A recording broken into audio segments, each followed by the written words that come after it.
네, 이승원 시사평론가 모시겠습니다. 안녕하세요. 네, 어서 안녕하세요. 오세요. 이승훈입니다. 요즘 뭐 윤석열 씨 체포에 성공을 하고 실패를 하고 뭐 이첩을 하고 이런 과정이 벌어지고 있는데 제일 걱정되는 게 이런 거예요. 외국에서 볼 때 어떻게 보일까? 우리나라 국가의 이 신뢰도, 위신 이런 게 어떻게 되고 있을까? 처음에 사실 이 국회에 투입되는 게 생중계됐을 때 한번 와장창 무너졌을 텐데 그 다음에 뭐 응원봉 갖고 나가서 뭐 시위하고 탄핵 가결되고 이러면서 좀 회복됐을 것 같은데 지금 또 그랬죠. 막 오리무중 됐을 것 같아요. 어떻게 보고 있어요? 외신 계속 보시니까. 네, 사실은 이렇게까지는 표현하지 않지만 그 외신들도 톤을 보면 이게 나라냐 뭐 이런 거죠, 한마디로. 이게 우리나라에서만 하는 게 아니라 그쪽도 한국이 조금 이제는 제대로 된 나라인 줄 알았었는데 그래서 뭐 케이팝 등 이제 소프트 파워까지 엄청난 국가로 성장했잖아요.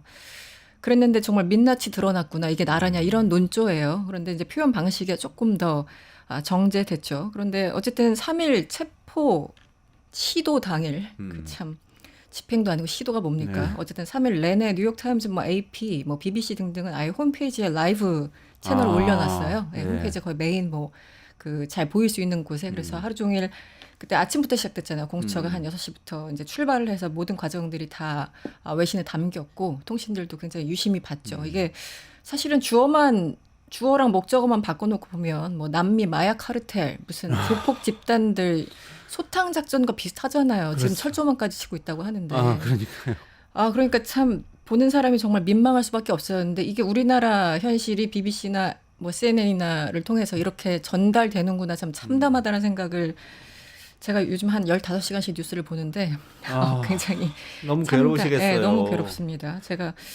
다시 이제 사실은 외신보다 국내 뉴스 보느라 더 바쁘긴 합니다만 BBC 같은 경우는 3일 현지 시간 그때 방송 그 제목이 이런 거였어요. 새벽의 대치 그러니까 이제 공수처가 출발할 때부터 얘기입니다. 새벽의 대치 인간 장벽 그리고 체포 실패 컴마하고 한국 미지의 영역으로 진입하다. 그러니까 제목 한 줄에 모든 상황이 다 나오는 미지의 거죠. 영역으로 진입하다. 네, uncharted territory 뭐 이런 단어를 썼는데 한마디로 한국의 완전히 미지의 영역이다. 재임 중인 대통령이 체포에 직면한 것 자체가 역사상 처음이기 때문에 이를 따를 만한 규정이나 지침이 없다. 본인들도 알겠다. 그럼에도 불구하고 현 상황은 충격적이다. 이렇게 BBC가 상황을 전달했고요.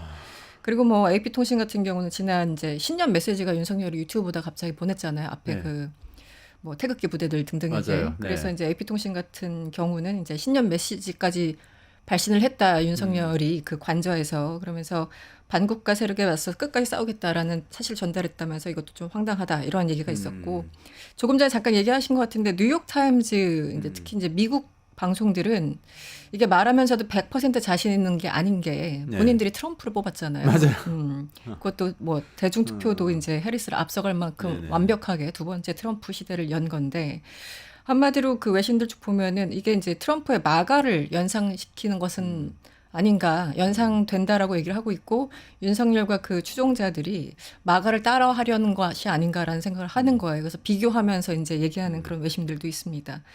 그래서 지금 사실은 우리 시간으로 오늘이 7일이죠. 그리고 이제 현지 시간 1월 6일 그 미국 의회 폭동이 1월 6일이었잖아요. 그게 벌써 4년이 됐습니다. 2021년이었으니까. 그래서 그때 사람도 죽고 다치고 지금 뭐 최장기 뭐 20년 이상 실형을 받은 사람도 굉장히 많은데 그럼에도 불구하고 그것을 선동하고 방관했던 트럼프는 이제 대통령이 되는 황당한 상황이 미국에서 벌어지고 있잖아요. 근데 AP통신이 이제 1.6 폭동 4주기를 맞아서 이런 글을 썼어요. 공화당 의원 대부분은 트럼프 주장대로 폭도들이 오히려 피해자란 주장을 되풀이하고 있다. 그러니까 우리나라 국힘이나 저쪽 공화당이나 사실은 크게 다를 바 없는 것이 아닌가 이제 그런 관점으로 이번 사태를 살펴보고 있는 거죠. 근데 좀 아까 이정환 슬로우 뉴스 대표는 이렇게 정리를 했는데 네. 그 본질적으로 다르다.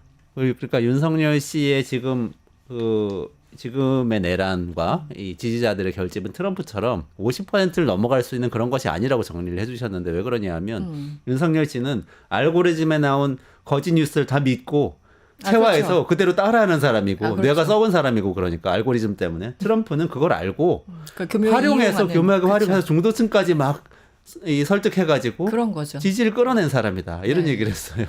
그 근본적인 차이죠. 예, 누가 이제 이 상황을 뭐 믿건 안 믿건 간에 어쨌든 이것을 이용해서 주도하는 사람이 있는가 하면 누군가 바보같이 그냥 따라가는 경우가 있는데 이제 후자를 윤석열이라고 얘기를 하신 것 같은데 저도 100% 동의하고요. 일단 그 뭐 외신들 이제 국내에서 오래 살고 있는 기자들도 많잖아요. 뭐 영국 네네네. 출신이든 미국 출신이든 이분들도 그냥 우리랑 똑같아요. 내가 이제 서울에 10년, 13년째 살고 있는데 현실이 현실 같지 않고 믿겨지지 않는다. 뭐 이런 얘기를 하고 있으니까 우리가 그 얘기하는 거나 외신이 우리나라를 바라보는 거나 참 뭐 큰 차이는 없습니다. 네. 근데 우리 입장에서는 정말 민낯이 드러났다. 이게 아주 극소수긴 하지만 지금 선동하는 사람들이나 뭐 탄핵을 반대하는 사람도 극소수이긴 하지만 그래도 참 지난 70년간 전쟁 이후로 이제 70년간 그리고 87년 이후에도 한 40년간 우리가 한 발 한 발 더 디디면서 만들어 온 이 나라잖아요. 이게 하드 파워든 소프트 파워든 어쨌든 이 미친 사람 하나로 인해서 이렇게 망가진다는 것 자체가 참 예, 가슴이 쓰리죠. 예. 토니 블링컨 미국 국무장관도 방한해서 한마디 했다면서요. 네.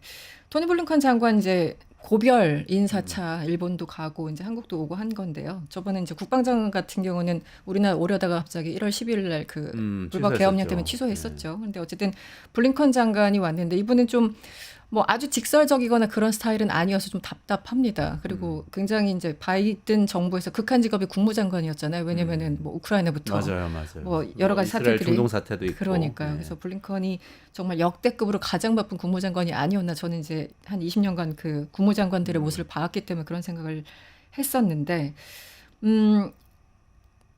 솔직히 제가 이제 받은 인상은 이제 영수증 제대로 확인하러 왔구나, 챙기러 왔구나. 한마디로 오자마자 뭐 대한민국의 민주주의 이런 거에서부터 먼저 얘기를 한 것이 아니라 지금 우크라이나 전쟁에 있어서 러시아가 북한의 도움을 받고 얼마나 지금 이 전쟁을 유리하게 이끌고 있는지 천여 명의 북한 장병들이 가서 죽거나 다치고 있지만 어쨌든 우크라이나 전쟁에 러시아에 굉장히 유용하게 활용되고 있고 그리고 이중 기술이 이제 중국을 통해서 또 활용되고 있으니까 여기에 대해서 이제 남한도 자유롭지 않다라는 얘기를 먼저 했었고 그리고 뭐 중국 얘기도 하고 뭐 이제 이런 얘기를 하면서 우리 뭐 어떤 상황에서도 한미일 연합은 물론이고 이제 그 우크라 전쟁에 있어서 너희들 태도 변화 없는 거지라고 확인하러 온 것 같다라는 느낌을 저는 받았습니다. 그렇군요. 예, 그리고 여러 가지 이제 질문들이 있었죠. 우리나라 기자들보다는 외신 기자들이 역시 네네네. 더 질문을 잘하더군요. 그것도 뼈아픈 얘기지만. 그런데 여기에 대해서 이제 김정은이나 푸틴처럼 전제주의 국가들처럼 독재자의 길을 가는 것이 아니냐 이런 취지의 이제 그 질문들이 있었어요. 네. 그 비상계엄 사태 이후에 한국 상황에 대해서. 그렇죠. 그러니까 네. 한마디로 이제 윤석열과 김정은과 푸틴이 큰 차이가 없다라는 거고 너 몰랐니? 약간 이런 뉘앙스의 질문이었어요. 여기에 대해서 이제 블링컨 국무장관이 한국의 정치 상황과 관련해서 윤석열 대통령의 그 비상계엄 조치에 대해서 심각한 우려를 한국 정부에 직접 전달했다. 그러면서 어쨌든 지금 진행되고 있는 이 헌법적이고 법적인 절차가 작동하고 있다고 믿고 이제 해결될 거라고 믿고 한국 국민들의 저력을 믿는다 이렇게 마무리를 했어요. 그러니까 한마디로 지금 뭐 체포영장 발부되고 뭐 이런 어쨌든 과정들이 헌법상 절차를 지키는 과정들이잖아요. 이제 여기에 대해서 끝까지 이제 저력을 믿는다고 했으니 이 상황에 대해서도 어쨌든 좀 비판적으로 바라보고 있는 것은 아닌가. 한마디로 이제 체포영장 그 무산된 거에 대해서도 비판적인 입장이 아닌가라는 생각을 그 얘기를 한 것 같습니다. 그런데 어쨌든 뭐 심각한 우려를 그러니까 외교관들이 심각한 우려라고 하면은 이제 굉장히 그 레토릭상 가장 큰 수위의 그렇죠. 언어거든요. 네. 그래서 블링컨이 이런 얘기를 했구나라는 생각을 하면서 이제 조태열 외무장관하고 기자회견을 했는데 이제 둘이 포옹하는 장면 이렇게 사진으로 봤는데 평소 때 이 포옹과 좀 다르다는 느낌을 이제 받았어요. 조태열 장관을 굉장히 위로하는 네. 왜냐면은 그때 이제 계엄 사태 터지고 얼마 안 됐을 때 여기서 그 민주당 의원이 이수진 의원이었나요? 누가 명시적으로 윤석열한테 계엄 반대를 얘기했던 사람 당일날 손들라 그랬더니 조태열하고 지금 최상목 대행이 손들었잖아요. 근데 최상목 대행에 대해서는 저는 믿지 않고 있거든요. 왜냐면 그 이후에 행태를 봤을 때 그리고 지금까지 하고 있는 발언과 행태를 봤을 때 근데 조태열 장관 같은 경우는 그때 간부회의를 열어가지고 사표 준비해라 사직서 준비해라고 간부한테 얘기했다고 하죠. 그리고 비상계엄 선포된 상태에서. 네, 상태에서. 근데 최상목 대행 같은 경우는 선포된 상황에서 얼마 안 지났을 때 1시간쯤 지났을 때 밤 11시 40분에 소위 말하는 F4 회의를 열었어요. 그래서 금융감독원 뭐 금감위 그리고 이창용 한국은행 총재에서 4명이 만났고 그 이후에 간부회의를 열었다고 하는데 그 뭐 쪽지 받았다고 하는 거 있지 않습니까? 맞아요. 국회 예산 끊으라고. 그 유치원생도 아니고 어떻게 그런 얘기를 합니까? 대통령한테 받은 쪽지를 주머니에 넣고 있다가 차관보한테 넘겼단 말을 누가 믿습니까? 어쨌든 그 이후의 행태에 대해서 자신 있게 얘기하는 게 하나도 없습니다. 그래서 저는 최상목 그렇죠. 대행이 어떻게 될지 모르니까 네, 그냥 그러고 있었던 거겠죠. 그렇죠. 그래서 어쨌든 명시적으로 반대한 사람은 지금까지 행태로 봤을 적에는 조태열 외무장관 그 외교장관밖에 없구나라는 게 제 개인적인 생각이고 이제 그런 맥락에서 블링컨 장관이 평소보다는 훨씬 더 꼭 안아준 것이 아닌가. 고생한다. 네, 그러면서 진짜 딱 그 모습이에요. 제가 사진을 유심히 봤는데 그래요. 그런 인상을 받았습니다. 네. 맞습니다. 어쨌든 외신부터 시작해서 미국의 국무장관까지 우리 상황을 너무나 이 미지의 이 세계로 가고 있는 거 아닌가 걱정된다. 꼭 안아줄게 이런 분위기를 보고 있다는 거 그렇습니다. 네. 너무 불쌍하게 보고 네, 있다는 거 짠하다. 창피합니다. 창피해. 그러니까요. 자 다음 얘기 한번 넘어가 보겠습니다. 네, 오늘의 메인 뉴스. 평양 무인기 얘기인데요. 이게 얘기는 네. 계속 나오고 있는데 지금 점점 확실해지고 있는 것 같아요. 그러니까 평양에 그러니까 너무 충격적인 건데 그래서 믿기가 힘든데 네. 우리나라에서 윤석열 대통령이 주도해서 평양에 무인기를 보냈는데 그 목적이 일부러 북한을 도발해서 뭔가 분쟁이 일어나도록 북한이 우리를 공격한다거나 하는 일이 일어나도록 하려고 계획적으로 했던 것이었다라는 정황이 이것저것 계속 여기저기서 나와서 그 특별히 오늘 좀 정리 좀 부탁드릴게요. 정말 그게 그런 것인지. 네.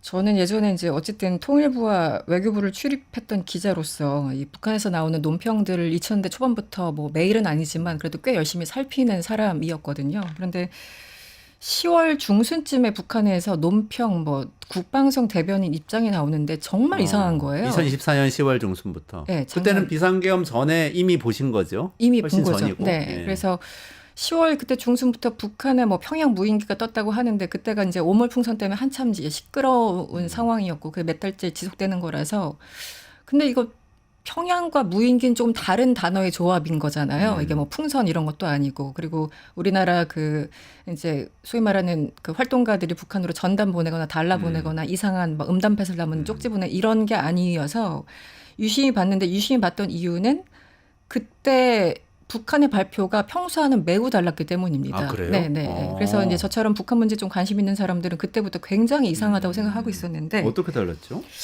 일단 하나하나 설명을 드리면 네. 북한이 첫 반응을 보낸 게 10월 11일인가 그렇습니다. 네. 무인기가 침투했던 때는 며칠이에요? 그 바로 북한이 직전이죠? 주장하기로는 10월 3일, 9일, 10일 밤 그러니까 세 차례. 세 번. 네. 네. 그리고 그 다음 날은 이제 마지막 세 번까지 보고 북한에 따르면 11일 날 이제 얘네들도 어쨌든 뭐 이렇게 분석을 했을 거잖아요. 네. 그래서 북한의 주장에 따르면 3일, 9일 밤 세 차례 무인기가 평양에 침투했다고 발표하면서 여기에 대해서 남한 측이 보냈다라고 구체적으로 얘기를 한 거예요. 그래서 그 11일 날 마침 이제 당시 김용현 국방장관이 국회에 나왔습니다. 그래서 김용현 국방장관이 네. 이번에 문제가 된 이번에 그분이죠? 문제가 된 지금 감옥에 있죠. 네. 그래서 우리 군이 보냈다고 북한이 얘기하는데 여기에 대해서 입장이 뭐냐라고 질문을 했어요. 국회의원이. 그랬더니 그런 적 없습니다라고 얘기했어요. 오전에. 없다. 네. 그런 적 없다. 네. 그런 적 없다. 그러더니 1시간 정도 지난 다음에 이제 밖에 나갔다 온 거죠. 그리고 확인을 다시 해본 것 같아요. 그래서 말을 번복합니다. 그런 적 없다 부인하다가 확인해 줄 수 없다고 얘기해요. 그것도 같은 날 한두 시간밖에 안 됐을 때.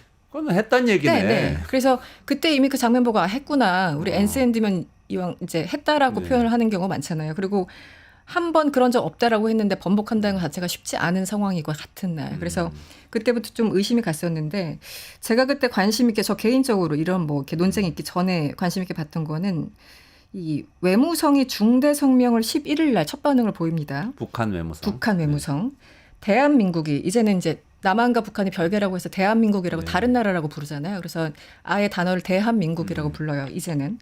대한민국이 평양에 무인기를 침투시켰다라고 11일 날 첫 반응이 나왔고 여러 가지 얘기가 있었고 그리고 약 일주일 뒤인 19일에 노동신문이 국방성 대변인을 통해서 얘기를 합니다. 13일 날 제가 조금 구체적으로 말씀드릴게요. 사회안전성 평양시 안전국이 평양시 형제산구역 서포 일동 지역에서 출하된 무인기 잔을 발견했다. 조사 결과 대한민국발 무인기란 것이 과학적으로 확정됐다. 이상하지 않아요? 과학적으로 확정됐다. 예, 북한 논평이나 이런 거 봤을 때 뭐 과학적으로 확정됐다, 뭐 조사 결과 이렇게까지 구체적으로 친절하게 얘기하는 경우가 많지가 않아요. 보통 이제 괴뢰 당국 뭐 맹비난을 하고 그러지 뭐 않아요? 소, 돼지, 닭 맨날 나오고요. 그리고 이제 기본적으로 욕설은 이제 기본적인 거죠. 그런데 이날 굉장히 침착하게 제가 보기에는 굉장히 정상적인 논평을 내놓은 거예요. 그래서 이상했다. 그래서 이상해 제가 한 3번인가 읽었어요. 그때 네. 이제 10월 중순에. 그러면서 국방성 대변인이 또 이런 얘기합니다. 전문가들이 파악한 바에 따르면 추락된 무인기가 한국 군부의 드론 작전 사령부에 장비되어 있는 원거리 정찰용 소형 드론으로서 네. 여기까지도 굉장히 구체적인데 그러네요. 국군의 날 행사 때 차량에 탑재해서 공개된 무인기와 동일한 기종으로 판단한다. 또 이렇게 얘기를 했어요. 판단. 네, 판단이라는 단어를 또 썼어요. 동일한 기종으로 판단한다. 진짜 우리 일간지 기자들이 기사 쓰듯이 네. 기사 잘 쓰는 분들이 정확하게 쓰듯이 썼네요. 네, 그래서 이게 국방성 대변인 담화 맞아? 이렇게 또 생각을 하고 근데 더 구체적인 내용이 나와요. 국방성 얘기입니다. 또 10월 8일 23시 25분 30초 시간 초까지 얘기를 하면서 백령도에서 이륙해서 평양에 있는 외무성 청사와 지하철도 그 사이에 있는 상공에 그리고 국방성 청사 상공에 대북 전단을 살포했다. 이게 하루에 다 나온 얘기입니다. 그 이후에도 이제 외무성의 김선경 부상은 20일 날 담화를 발표했고 김여정 부부장도 또 28일 나와서 또 김용영의 발언을 조롱하는. 그래서 한 달 내내 이 평양 무인기에 대해서 굉장히 좀 심하게 반발하는 그런 모습을 보였었어요. 그래서 10월부터 이쪽에 관심 있는 사람들은 북한의 반응도 이상하고 국방장관의 반응도 참 이상하다. 그러고 있었던 상황이죠. 네. 그 팩트를 아주 정확하게 정교하게 얘기를 했네요. 네. 다른 때하고는 굉장히 다르게. 굉장히 다릅니다. 그리고 드론 작전 사령부 뭐 이런 얘기도 한 거 보니까 그러니까요. 우리 군에 누가 했는지까지 다 조사를 해서 명확하게 밝혔어요. 그때 당시에 이승원 평론가님도 전문가시지만 다른 전문가들하고도 좀 얘기해 보셨어요? 저도 나만 너무 민감하게 반응하는 건가라고 이제 생각을 하고 있었는데 그때 마침 정세현 전 통일부 장관이 인터뷰에 응했어요. 프레시안 기사에도 나왔는데 네네네. 그 북한 반응 나오자마자 얼마 안 됐을 때 정세현 장관이 인터뷰한 겁니다. 이 전단이 살포된 곳을 보니까 평양시 중구역이라고 하는데 이제 이분은 전문가니까 평양 곳곳을 아시잖아요. 네. 여기는 당 간부들이 사는 데다. 그러니까 그야말로 선전선동 일반 그 북한의 주민을 선동하려고 했으면 우리 그냥 전단을 살포하잖아요. 네네네. 그래서 그 사람들이 사는 일반 시민들이 사는데 뿌리지 전혀 움직임이 없을 지금 배부르게 잘 살고 있는 그 간부들 있는 지역에 굳이 왜 뿌리느냐. 굳이 따지자면 네. 뭐 우리의 세종시 정부 청사에다가 뿌린 뭐 그런 식인 거예요. 거죠. 네네. 굳이 얘기하자면. 그러니까 당 간부들이 있는 전혀 효과가 없을 곳에 왜 뿌렸는지 자기는 모르겠다. 모르겠다라기보다 의도가 보인다. 뭐 이런 의도가 뜻이었죠. 보인다. 무슨 의도라고 얘기를 했나요? 그러면서 정세현 장관이 무인기를 또 계속 이렇게 띄우게 되면 북한에서 반응을 할 거지 않습니까? 그래서 북한에서 쏜 포탄이 연평도나 우리나라 경기 북부 지역에 떨어지면 윤석열 정부는 이를 구실로 계엄령을 선포하고 싶어하는 것 같다라고 얘기를 한 게 10월 정세현 통일부 10월 장관. 달이요? 네, 10월 달에 예언하셨네. 예언하셨어요. 네.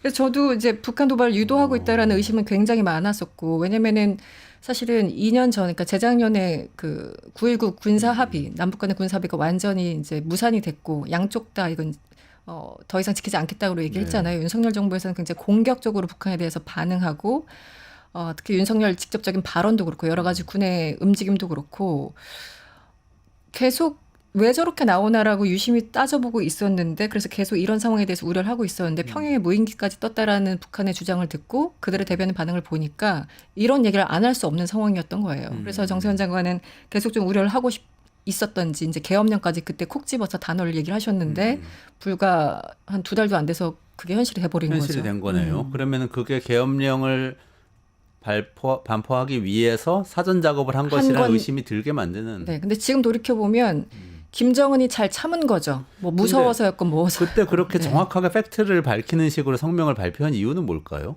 북한에서? 본인들은 억울하다라는 거겠죠. 그래서 그때 언제였습니까? 여름에 갑자기 이제 남북 그 군사 분계선 근처에 뭐 담벼락 같은 거 세우고. 맞아요. 네. 그래서 이제 사람들이 얘기를 했죠. 쟤네들이 쳐들어 내려올 거면 저런 걸 왜 세워? 오히려 그렇죠.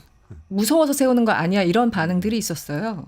그래서 실제 이제 그런 얘기들이 농반진반 있었는데 실제 이런 상황을 우려했던 것 같아요. 북한에서도. 그러니까 이번만큼은 정말 진실이야라고 하면서 뭐 국군의 날 그 보여줬던 그 무인기와 동일한 기종이다. 몇 초에 어디서 누가 이렇게 정말 육하 원칙에 따라서 대한민국의 어떤 언론의 어떤 기본 그 딱 육하 원칙 구조를 살피면서 국방성 대변인 얘기했는데 이들은 평소에 이렇게 얘기하지 않습니다. 뭐 저 괴뢰군이 지금 뭘 하고 있고 뭐 무적의 우리 군이 언제든지 뭐 태세 무찌를 수 있다. 만절기하고 있다. 이런 100배, 1000배 폭풍으로 맞아요. 네, 뭐 다 네. 파괴하겠다 뭐 이런 식으로 하잖아요. 네, 어저께도 초고속 미사일도 발표하면서 김정은이 몇 마디 했던데 다 그냥 추상적인 언어들인 거예요. 그런데 이렇게 구체적으로 얘기를 하니까 저같이 그냥 뭐 이런 사람들도 굉장히 이상하네라고 이제 의심을 했던 거죠. 그 네. 미국하고 중국에다가 들어달라고 얘기한 거 아니에요? 난 그런 생각도 좀 그 드네요. 생각도 들어요. 왜냐하면 그 당시에 이제 남북 관계에 대해서 좀 진정하라라면서 이제 북한을 유엔의 구테우스 그 사무총장이 비판을 했어요. 그랬더니 야 지금 우리 비판할 게 아니라 평양 무인기나 얘기를 하라고 그때 10월 20일 날 김성경 외무성 국제기구 담당 부상이 구테우스한테 화를 내는 장면도 있습니다. 네, 물론 서명이지만 그러면 북한 입장에서는 김정은이나 그 간부들은 네, 급했던 이게 거예요. 네. 한국에서 뭔가 지금 우리를 쳐가지고 뭘 얻으려고 하는 것 같아 이런 그렇죠. 불안했던 낌새를- 거겠죠. 그런 네. 상황이었네요. 그 비슷한 시기에 11월쯤에 중국에서는 한국에서 뭔가 이 움직임이 있어서 북한을 쳐들어갈 것 같다는 소문이 돌았다는 거예요. 네네. 그런 얘기도 있었죠. 베이징 특파원이었던 한겨레 베이징 특파원이었던 박민희 특파원에 글에 네. 보면은 한겨레 나오는데 박민희 네, 특파원. 그 네네. 얘기들을 그때 많이 들었었는데 계엄 이후에 보니까 그게 약간 조각조각 맞춰지는 듯한 퍼즐이 느낌이. 맞춰지는 것 같다 그런 얘기를 하더라고요. 그래서 당시에 이제 그 일부 기자들이 취재를 했는데 이 아까 왜 제가 대북 전단 살포한다는 그 활동가들 우리나라에서 이제 계속 문제를 일으키고 있는 그 사람들 취재를 한 거예요. 당신들이 보내는 거와 동일하냐, 뭐 비슷하냐라고 했더니 아니다. 일단 그때 사진을 걔네들이 그 북한에서 사진까지 공개를 했는데 사진이 소위 말하면 이제 고정익 무인기라고 해서 민수용이 아니라는 겁니다. 사진을 보니까 우리 민간인들이 보내는 게 아니다. 그리고 최소한 평양까지는 140km 이상 날아가야 되는데 그만큼의 어떤 장비를 갖춘 것을 우리는 그러니까 민간 차원에서는 네. 참 뭐 이론상으로는 가능하지만 실질적으로는 너무 어렵다. 그러니까 기술적으로도 그렇고 일단 비용이 많이 든다. 그리고 이 무인기는 무게가 있기 때문에 우리가 원하는 만큼의 전단지를 북으로 날려보낼 수 없다는 거예요. 그러니까 굉장히 소량의 전단지만 싣고 갈 수 있다라는 거죠. 그래서 민수용 또 전단지를 보면은 보내는 주체들이 좀 달라서 한마디로 펀딩하는 주체들이 달라서 굉장히 좀 조악하지만 서로 딱 특징들이 있대요. 아, 이거는 어느 그 기관에서 보냈구나. 여기 이건 누구 활동가가 보냈구나. 이런 것들이 나오는데 그날 북한에서 전단지라고 한 그걸 보면은 굉장히 정돈된 글씨로 그러니까 일반 민간인들이 보내는 거랑 전혀 다른 전단지였다라는 거죠. 그래서 네. 그걸 겨냥했는지 북한에서 그걸 사진까지 다 일일이 보냈던 거죠. 그러니까 공개했던 거죠. 그런데 당시에는 어쨌든 그 활동가들이 저거 북한 내부의 자작극이다 뭐 이렇게 몰고 가긴 했었어요. 그런데 지금 보면은 과연 그럴까? 이런 생각이 드는 거죠. 네네.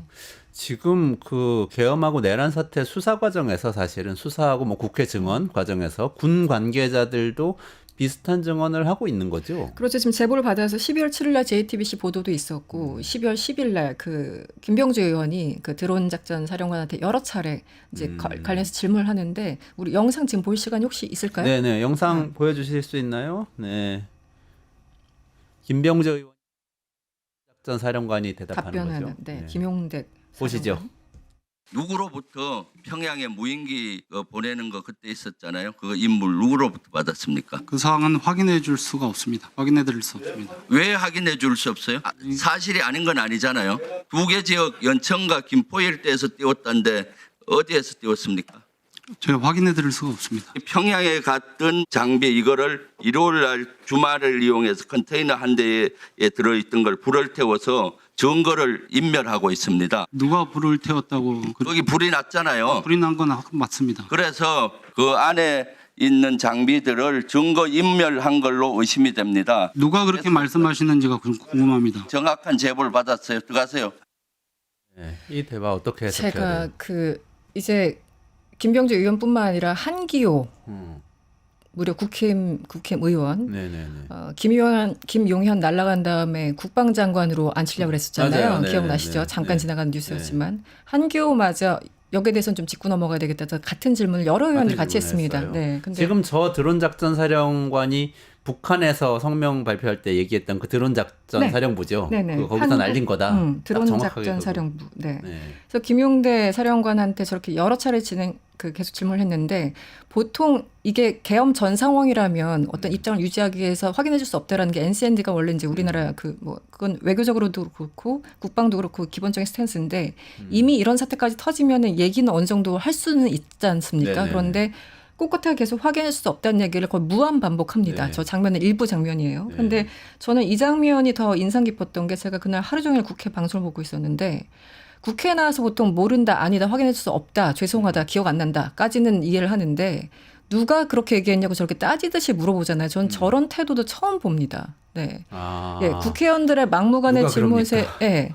뭐 이제 화는 날 수 있어도 지금 저 상황은 뭐 어떤 자존심 뭉개는 막무가내 질문은 아니었잖아요. 그렇죠. 네. 그런데 지금 사령관하는 사람이 나와가지고 김병주 의원한테 사성장군 출신의 김병주한테 어디서 누가 그런 얘기 했냐고 오히려 따지고 있잖아요. 저게 말이 됩니까? 그게 왜 그랬을까요, 근데? 이해가 안 갑니다. 그래서 지금 뭐 불타고 있다 결국은 그 증거인멸 아니냐라고까지 구체적으로 제보를 받았으니까 시간까지 얘기를 하고 계시잖아요. 네네네. 김병주 의원께서.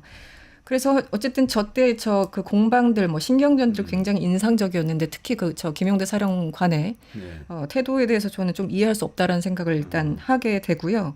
어쨌든 지금 뭐 박봉계 의원도 실제 한국의 무인기 드론이 평양 상공으로 보내진 것이 맞다는 확인을 받았다. 제보에 의해서 그런 얘기를 여러 의원들이 하고 있으니까요. 네. 추측해 볼 수 있는 거는 이건 너무나 큰 일이기 때문에 절대 얘기할 수가 없는데 이 사람이 계속 캐물으니까 초조하고 긴장되고 불안하고 이래서 조금 신경질이 나서 그거를 드러내 보였을 수는 있지 않겠어요?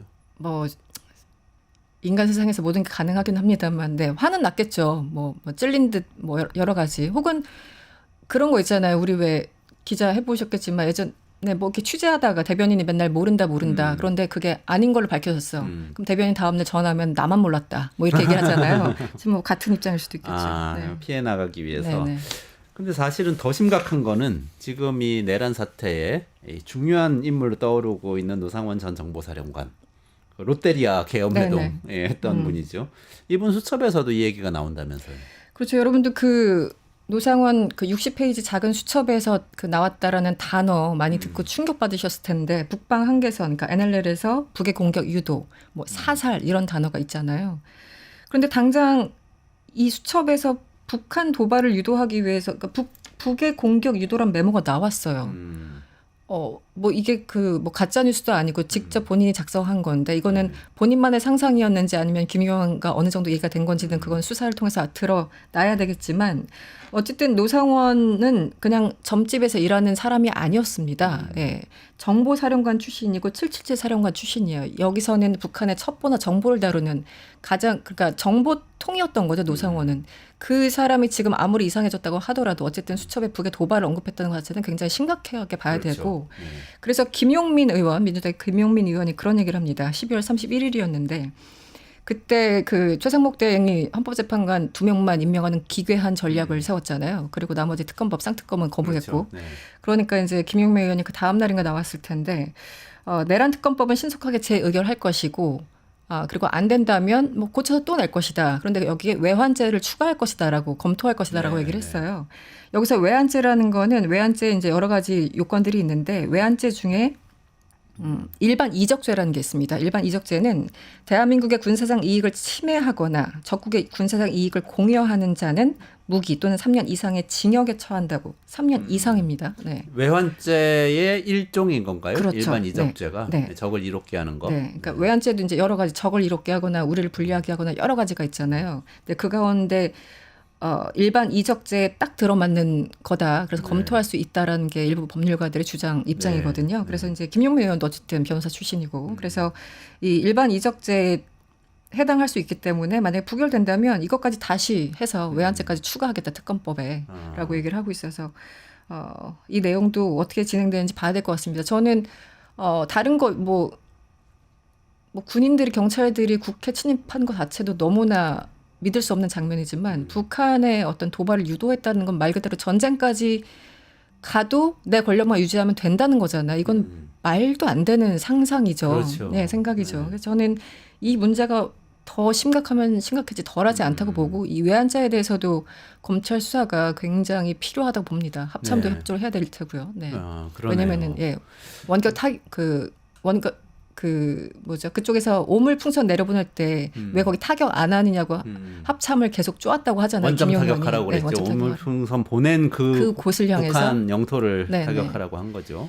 그래서 그 부분도 저는 그 부분이 정말 개인적으로 궁금하고 그래서 합참이 어떻게 대응을 실제 했는지 물론 이제 부인하고 있고 그렇게 뭐 엄청나게 압박한 것은 아니다라고 얘기를 하고 있는데 그거야 뭐 몇이나 부인은 믿겠습니까? 하고 있죠. 네네. 그거는 이 조사를 해봐야 알 수 있을 것 같은데요. 그 정도 얘기가 나왔다는 건 상당한 압박이 있었다고 보는 게 합리적이겠죠. 네. 현직 대통령은 법적으로 내란과 외환죄 말고는 소출을 받지 않는다. 이렇게 이 법적으로 네. 돼 있잖아요. 근데 지금 둘 다 걸리잖아요. 내란은 지금 뭐 수사 중인 거고 네. 상당 부분 이제 입증이 되어 가고 있는 것 같고 많은 또 관련자들이 기소가 됐고 이런 상황인데 외환은 아직 그렇게까지 진전된 건 아닌데 이 부분도 윤석열 씨와 관련해서 꼭 법적으로 다뤄야 한다. 그렇죠. 이런 얘기를 하시는 거네요. 국회와 선관위에 군인들이 총 들고 들어간 걸 우리 전 국민이 다 봤잖아요. 그러니까 내란죄는 뭐 더 이상 증명할 것도 저는 사실 별로 없다고 봅니다. 불법적인 계엄을 했다는 그렇죠. 절차도 네. 그렇고. 군인들이 국회 들어가는 거 창문 깨는 거 우리 다 봤으니까. 다 봤으니까. 네.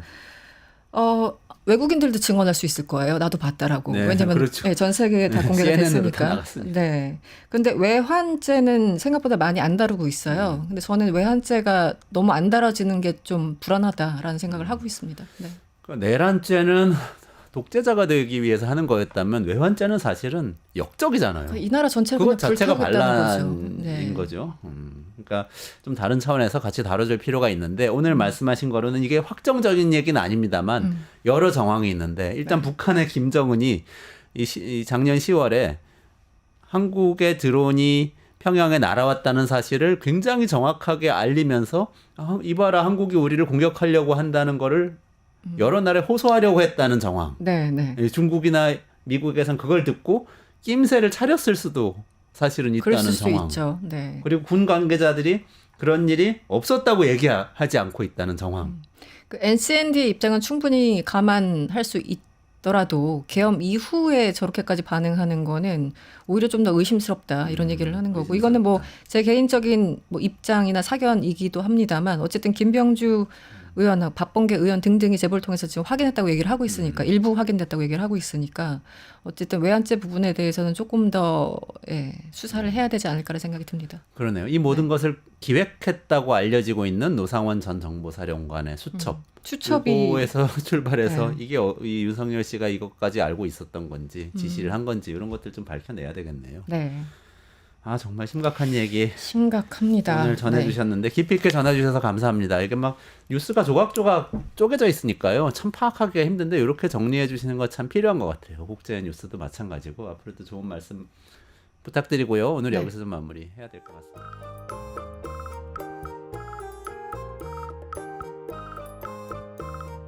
네, 이원재 끝내주는 경제 테크노믹스 시간입니다. 최승병 전 삼성경제연구소 수석연구원 모시고 말씀 나누겠습니다. 최 박사님 어서 오세요. 네, 안녕하십니까. 안녕하세요. 네. CES 2025가 또 화제네요. 네, 맞습니다. 막 쇼가 펼쳐지고 있는 것 같은데, 아유, 우리나라는 뭐 몇십 년 전에 다 끝냈어야 될 논쟁을 지금 하고 있어서 네. 좀 마음이 안 좋은데 그래도 미래 얘기해야죠. 네, 어떤 일이 그렇습니다. 벌어지고 있는지. 네, 뭐 항상 1월 초면은 뭐 라스베가스에서 열리는 이 CES가 항상 화제입니다. 특히 뭐 관련돼서 여러 가지 해마다 많은 뉴스들이 나오는데요. 뭐 올해도 역시 여러 가지 재미있는 일들이 많이 벌어지고 있는 것 같습니다. 네. 네, 이게 어떤 행사죠? 네, 뭐 이게 세계 보통 우리가 3대 정보통신 쪽의 전시회를 꼽을 때 항상 빠지지 않고 꼽히는 이 미국에서 열리는 전시회입니다. 이게 원래 의미는 이게 CCE라는 게 컨슈머 일렉트로닉스 소비자 가전 얘기하는 거거든요. 그래서 컨슈머 일렉트로닉스 쇼의 약자인데 아. 지금은 그냥 CES라고 그냥 네. 그 줄임말로만 얘기하고 있습니다. 이게 원래 시작은 벌써 1960년대, 1967년인가 그때 뉴욕에서 시작을 했어요. 네. 그러다가 이제 뭐 70년대, 80년대 쭉 해서 그 당시에는 1년에 2번씩 했는데 한 번은 라스베가스에서 하고 보통 이제 1월달 상반기에는 라스베가스에서 하고 이 한 여름 때는 동부 쪽의 도시에서 주로 시카고에서 많이 했었는데 이 하반기에 하는 동부 쪽 전시회는 이게 흥행이 잘 안 돼서 이게 1998년부터는 그냥 1년에 한 번만 집중해서 여는 걸로 바뀌었습니다. 아무래도 이게 미국이 전 세계에서 가장 큰 소비 시장이다 보니까 네. 여기서 딱 여기서 일어나는 가전업계의 동향들을 갖다가 한눈에 볼 수 있는 전시회로서 많이 각광을 받고 있죠.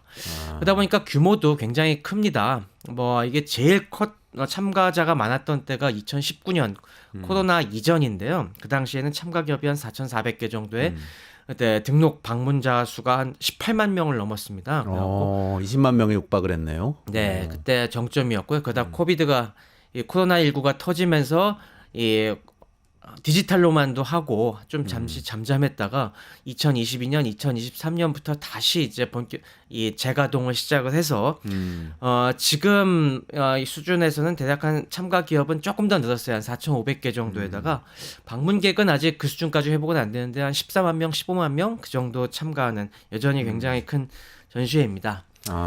이게 원래는 성격이 딱 그 제목에서 보시다시피 그냥 일반적인 가전제품, 우리가 전통적인 가전제품 하면은 뭐 세탁기, 냉장고 이런 건가요? 네, TV, 세탁기, 냉장고, 라디오 뭐 이런 것들 관련된 것이 주를 이뤘었는데요. 요즘 지난 20년간 이게 많이 바뀌었습니다. 아무래도 모바일 시대가 되면서 여러 가지 통신기기들이 크게 많이 주류가 되었고 네. 또 최근에 한 몇 년 사이 2020년대 전후로 해서는 이 모빌리티 같은 이런 쪽에 사실 뭐 모든 기기가 IT화 되다 보니까 그런 좀 전방위적인 어떤 미래 산업을 엿볼 수 있는 그런 전시회로 지금 탈바꿈하고 있습니다. 그렇군요. 최 박사님은 가보셨나요? 네, CES? 저도 가봤습니다. 그래요? 네, 저도 언제 가셨어요? 회사 다닐 때 아까 얘기한 2023년에 가봤습니다. 코로나 극복하고서 뭐 아직 전성기로 수준까지 회복은 안 됐다고 하더라도 그래도 그 당시에 굉장히 CES가 이렇게 큰 전시회였구나라는 걸 몸소 체험하고 왔습니다. 딱 알 수가 있었던 것이 2019년 그때 뭐 거의 20만 명 복작복작 하던 때는 그때 출장 갔던 팀들은 이게 매년 저희가 이 사람을 바꿔가면서 출장을 보냈는데요. 2019년에 갔던 팀은 출장비가 모자라갖고 모텔에서 잤어요. 왜요? 호텔 값이 올라서 그런 네, 거예요? 호텔 사람 많이 값이 몰리니까. 어마어마하게 폭등합니다. 진짜 제 1년 라스베가스 최대 대목이라고 하는데 우리 보통 언제 가시냐에 따라서 사실 라스베가스 스트립에 있는 굉장히 고급 호텔도 뭐 1박에 10수만 원에 잘 수 있는 때도 있는데 그때는 그런 스트립에 있는 고급 호텔들은 뭐 1박에 뭐 몇백만 원, 뭐 좋은 데는 1,000만 원씩 했고요.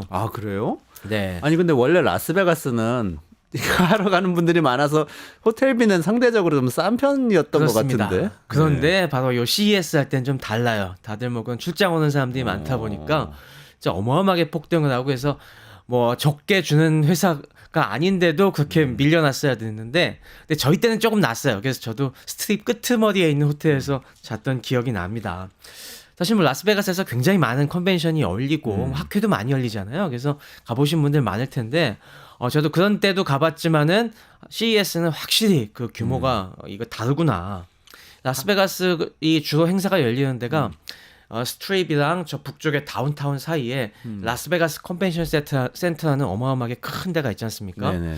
거기가 뭐 한 전시장 부지만 한 7만 평 정도 되는데 거기가 그냥 꽉 차고 거기도 모자라서 여러 가지 유명 호텔이라든가 다른 컨벤션 센터까지 다 빌려서 치르기 때문에 그런 행사장 왔다 갔다 하면서 이것저것 전시 보고 키노트 여러 가지 또 발표들 듣고 하면은 이게 3박 4일도 빠듯한 그런 아주 큰 행사인 건 분명합니다. 근데 가면 진짜 뭘 하는 건가요? 진짜 미래가 보이나요? 그 제품 구경을 주로 하는 건가요? 네, 아무래도 뭐 각사가 뭐 여러 가지 짧게는 다음 연도 그 해 내놓는 거 아니면 지금 우리가 이런 거 열심히 선행 개발하고 있다라는 기술력을 과시하는 그런 자리인데 그건 말고도 굉장히 그런 대형 기업들 말고도 군소 기업들 많이 있습니다. 네. 그래서 전 세계 스타트업과 중소기업들이 많이 모여갖고 이 투자 유치를 좀 받을 기회가 없나, 새로운 뭐 바이어들 찾을 데 없나, 뭐 파트너십 맺을 만한 데 없나 그런 건 물색하는 것도 굉장히 크게 열리고 있습니다.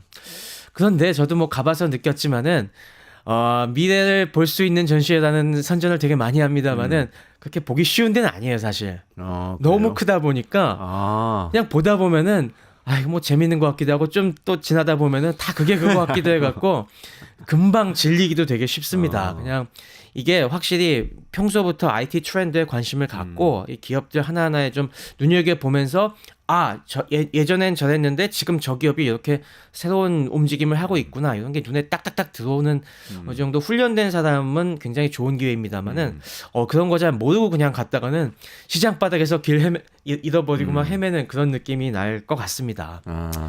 그래서 뭐 사실 국내에도 국내 셀럽분들 중에 뭐 보면은 여기 매년 간다 뭐 그런 분들이 있는데 예, 쉽게 따라할 건 아닌 것 같아요. 아무래도 이렇게 사람들이 많이 모이다 보니까 네트워킹하기엔 좋습니다. 그래서 뭐 저도 사실 평소에 못 만나던 업계 사람들 갑자기 거기서 여기 계셨네요 막 한국 사람들이요. 네, 한국 사람들 많이 한국 사람들이 봅니다. 그래서 이렇게 너무 많이 마주치기는 가셔서. 네, 뭐 심지어 또 뭐 이제 국내 지자체장들 그때 많이 가셨는데 뭐 평소에 TV에서만 보던 분들 그 사이사이에서 굉장히 많이 봅니다. 뭐 그래서 네트워킹 좋아하고 그런 데서 수다 떨기 좋아하는 사람들은 굉장히 유용할 수가 있겠지만은 네, 평소에 관심 없던 분들이 그냥 덜컥 가서는 낭패 보기 쉬운 데다. 뭐 그러다 보니까 제가 느낀 거가 이게 매년 갈 필요는 없다. 그래서 뭐 가끔 가고 평소에는 저희가 여러 가지 언론 기사라든가 유튜버들 네네. 또 라이브로 굉장히 많이 방송을 하기 때문에 이런 것만 잘 캐치해도 현장이 어떻게 돌아가는지는 대충 알겠다 그런 생각이 요즘 들고 있습니다. 그러면 올해 못 가본 우리를 위해서 현장에서 무슨 일 벌어지고 있는지 이야기를 최 박사님이 좀 해주시죠. 네, 뭐 저도 올해는 안 갔지만 어쨌건 네, 제가 파악한 분위기를 약간 좀 전달해드리도록 하겠습니다. 네네네. 전체적으로 지난주에도 2025년은 AI의 해라고 네네. 말씀하셨는데 지금 CES도 그렇겠네요. 그렇습니다. 뭐 이번에 뭐 여러 가지 전장에서 들려온 소식을 보더라도 뭐 한마디로 AI 에브리웨어다. AI가 이제 뭐 세상을 꽉 완전히 휘어잡고 있는 게 느껴진다라는 게 많이 얘기가 되고 있습니다.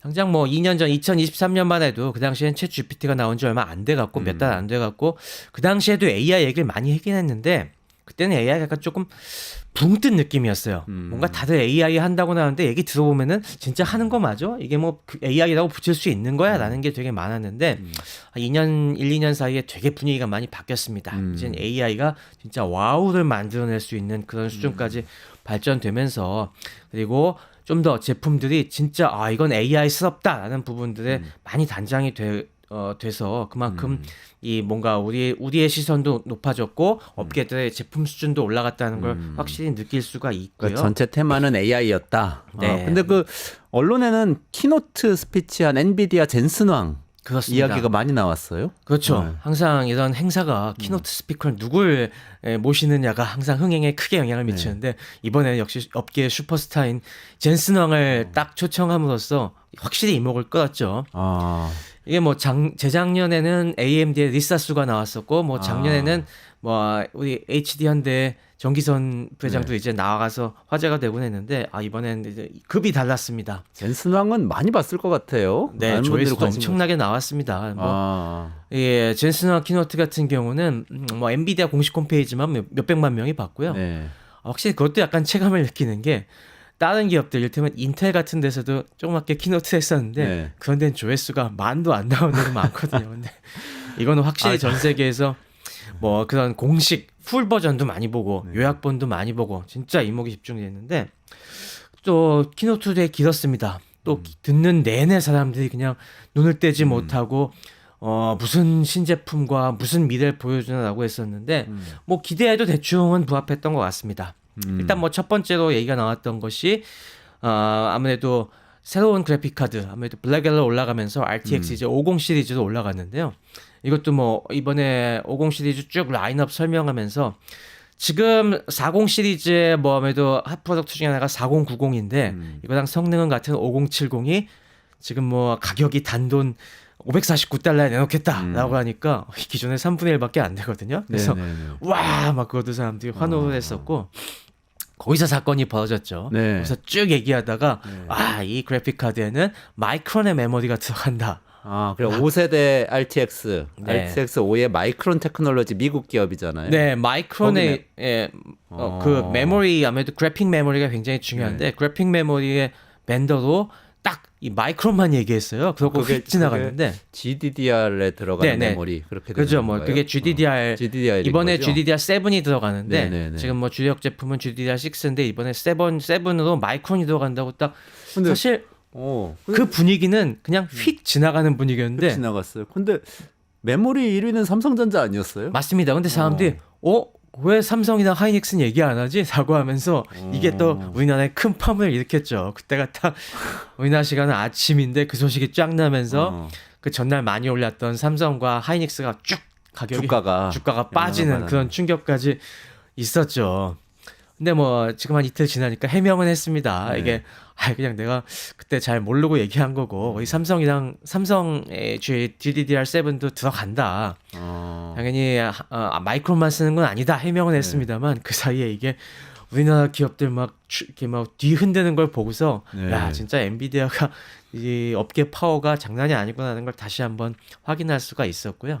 젠슨하고 일부러 그런 거 아니에요, 근데 왜 이게- 트럼프 행정부가 지금 이 출범을 앞두고 있는데 뭐 미국 기업 밀어주자 이런 분위기잖아요, 마가. 네, 본인은 실수라고 얘기는 하는데 사실 뭐 그런 관측도 있습니다. 네. 뭐 제가 이게 어느 쪽이 더 맞을지는 그거는 함부로 코멘트하지는 않겠습니다. 근데 그 진실은 뭔가요? 알고 계세요, 내용을? 그러니까 실제로 삼성전자가 그 새로운 버전의 GDDR7을 납품을 네, 하죠. 주로 하고 있는 그래도 포션이라는 게 있잖아요. 꽤 크죠. 꽤 크게 하고 마이크론보다도 있다는 제가 큰 거예요. 걸로 알고 있습니다. 당연히. 근데 마이크론을 네, 근데 언급하고 마이크론만 딱 우리나라 기업은 안 얘기하고 했다. 우리나라 기업 안 한 거.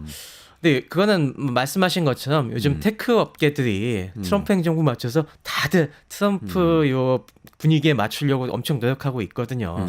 그 도도하던 주커버그도 요즘 네. 페이스북 태세 전환하는 것처럼 맞아요. 그 팩트 체크 이제 안 하겠다고. 네. 팩트 체크 하느라고 그 트럼프 계정 같은 거 제대로 운영도 못 되고 그랬었잖아요. 맞습니다. 그런 것처럼 아무래도 미국의 테크 CEO들 입장에서는 어쨌건 마가에 좀 편승해 보려는 그게 좀 뇌리에 박혀 있는 것 같습니다. 아, 그렇군요. 기술적으로는 뭔가 새로 제안한 게 있나요? 요즘 역시 제가 테크 트렌드에서도 연초에 말씀드렸던 것처럼 이제는 피지컬 AI 그리고 로보틱스의 시대다. 그런 쪽에 우리가 굉장히 이제 신경을 쓰겠다는 걸 역시 많이 얘기를 했습니다. 그래서 이번에 얘기한 것이 코스모스라는 새로운 플랫폼을 제안을 했습니다. 요거 코스모스. 네, 이거는 Generative World Foundation 모델을 만들 수 있는 이런 플랫폼이라고 하는 건데요. 말이 참 거창하죠. 생성형 이 세계 파운데이션 모델. 좀 어려워요. 제너러티브 월드 파운데이션 모델 1차는 제너러티브는 뭐 챗GPT가 뭐 생성형 AI라고 그러니까 네, 뭐 비슷한 것 같아요. 얘기하면 월드는 뭐고 파운데이션 모델은 뭔지. 네, 이게 약간 네. 좀 되게 말이 어렵긴 합니다만은 그래도 이제 관련된 투자를 하시거나 그런 분들은 확실히 이해하실 필요가 있을 것 같습니다. 뭐 제너러티브는 설명 안 해도 될 것 같고 파운데이션 모델은 이게 어떻게 말 그대로 기반이 되는 모델입니다. 우리가 AI를 갖다가 우리가 사람도 그렇지 않습니까? 사람도 우리가 뭐 초등학교 때 기본적인 우리가 세상에 살기 위해서 알아야 될 내용들을 초등학교, 중학교 때 배워놓고 그다음에 고등학교, 대학교 가면서 점점 어떤 특정 부분 자기의 그다음엔 이 니즈와 인트레스트를 파악해서 그거에 맞는 전문 지식을 쌓아 올라가는 이런 과정을 거치잖아요. AI도 마찬가지라고 보시면 됩니다. 기본적으로 우리가 이 세상에 대한 기본적인 지식들 이런 걸 배워서 학습된 그러니까 쉽게 얘기해서 뭐 초등이나 초중등 졸업한 정도가 그 파운데이션 모델이라고 보시면 돼요. 이게 수많은 우리가 어렸을 때는 그냥 세상에 특별한 편견 없이 다양한 측면에 대해서 그냥 많은 양을 학습하잖아요. 네네네. 여기저기 세상 네. 다녀보고 세상이 어떻게 돌아가는지 막 쭉 돌아보면서 특별한 설명도 없이 그걸 듣지 않습니까? 네. AI도 마찬가지거든요. 우리가 비지도 학습이라는 이게 특별하게 이거는 좋은 거 나쁜 거 아니면 이거는 어떤 거라는 그 레이블을 붙이지 않은 상태에서 기본적으로 쫙 일단 받아들인 상태의 기반 모델을 파운데이션 모델이라고 합니다. 그다음에 월드라는 게 중요한데요. 월드 모델이라고 하는 것은 우리가 사실 지금 챗GPT나 그런 것들은 주로 문자와 이런 이미지 중심으로 얘기하는데 이게 우리 세상을 전부 반영한다고 보긴 어렵잖아요. 이건 하나의 추상화된 그런 세계인 것이고 진짜 우리가 사는 현실은 말 그대로 저희가 팔 움직이고 길거리를 돌아다니고 자동차 타고 하듯이 뭔가 사물이 움직이는 그런 것이 진짜 월드이거든요. 그런 우리의 현실의 여러 가지 사물의 공간적인 정보라든가 동작 같은 걸 갖다가 그걸 우리가 여기서 월드라고 하는 겁니다. 아, 현실 세계를 얘기하는 거군요. 네, 그래서 그러니까 챗GPT는 우리가 말을 던지면은 말을 잘 그럴듯한 말. 만들어서 이렇게 대답을 해줘서 신기한 뭔가 인격을 갖고 있는 인공지능 같은데 맞습니다. 이걸 3차원의 현실 그러니까 이거 맞습니다. 물리적인 그런 세계 우리의 물리적인 세계에 대해서 로 옮긴다. 그런 걸 갖다가 그럴듯한 세계를 만들어낼 수 있는 그런 모델이라고 보시면 그러면 됩니다. 이렇게 생각해도 되는 거예요. 챗GPT는 예를 들어서 인공지능 친구인데 말만 하는 친구야. 글만 맞아요. 나랑 편지만 주고받을 수 있어. 근데 친구의 몸이 생기는 게 월드 파운데이션 모델이야. 맞습니다. 그래서 막 주먹질하면 주먹도 날라오고 이렇게 되는 거. 맞습니다. 챗 GPT는 사실 뭐 모니터에서 우리 옛날 채팅에서 아니면 카톡으로 이렇게 얘기하는 그런 대상이라고 보면은 갑자기 이제 월드 모델이 되면은 그 다음에는 AI가 갑자기 눈앞에서 선명하게 보이는 겁니다. 그래서 여기 있는 저와 이제 이원재 박사님처럼 이런 세계가 쭉 만들어지는 그런 걸 만들 수 있는 이 기반 모델이 그런 걸 우리가 제작할 수 있는 플랫폼을 제공해 주겠다라는 게 이번에 발표인 겁니다. 젠스노가 얘기했던 네, 거예요. 그래서- 최 박사님의 시간이 온 거 아니에요? 물리학 박사이시잖아요. 그러니까 진짜 말로 왔다 갔다 하는 AI 아니고 물리 세계에서의 그렇습니다. AI 이런 게 오는 거네요. 그런 것들이 이제 굉장히 중요한 것이 현실을 바꾸기 위해서는 계속 얘기했지만은 자율주행차처럼 우리가 일상생활 속에서 이 돌아다닐 수 있는 그런 무언가 아니면 로봇처럼 우리 옆에서 로봇. 뭔가의 우리의 동작을 보조해주고 같이 활동할 수 있는 그런 뭔가가 이제 필요한 건데 그런 걸 학습하기 위해서는 진짜 어마어마한 현실의 데이터가 필요하거든요. 이걸 아무나 못합니다. 근데 이런 걸 좀 더 우리가 역동적으로 개발하고 쓸 수 있게 하려면은 그런 걸 데이터와 그런 데이터를 많이 또 제너레이션 할 수 있는 것들도 필요하겠고 그리고 그런 것들이 어떤 출발점이 될 수 있는 모델이 필요한 건데 그런 것들에 대한 솔루션을 이제 엔비디아가 제공해 줌으로써 그런 미래까지 장악하겠다는 그런 발표를 한 겁니다. 그러니까 좀 AI라는 이 기술의 중심을 로봇이나 자율주행차처럼 실제 뭔가 물리 세계, 현실 세계에서 움직이는 것들로 확장하겠다고 젠슨왕이 발표를 한 거군요. 그렇습니다. 굉장히 인상적인데 지난번에 왜 엔비디아 한번 쭉 길게 분석해 주셨잖아요. 그 네. 영상도 굉장히 좋았는데 그때 엔비디아가 이렇게 강해진 건 쿠다 플랫폼 맞습니다. 덕이었다 이렇게 말씀해 주셨었는데 이게 코스모스도 플랫폼이라면서요. 맞습니다. 이게 어떤 그걸 이제 연관이 있나요? 그걸 갖다가 이제 확장하는 것이죠. 이제 뭐 쿠다 플랫폼이라고 하는 거는 우리가 좀 하위에서 이 GPU의 여러 가지 연산 기능을 갖다가 건드리기 편하게 그 위에 그 아주 복잡한 밑에 조작을 갖다가 아주 편리하게 할 수 있는 그런 우리가 조종관을 제공해 주는 것이라고 하면은 코스모스도 마찬가지입니다. 우리가 뭐 옛날에 이런 가상 세계 같은 거 뭐 이 수업 들으면서 만들어 보시면 알겠지만 이거 엄청나게 시간과 공수가 많이 들거든요. 네네. 너무너무 힘듭니다. 근데 이걸 갖다가 우리가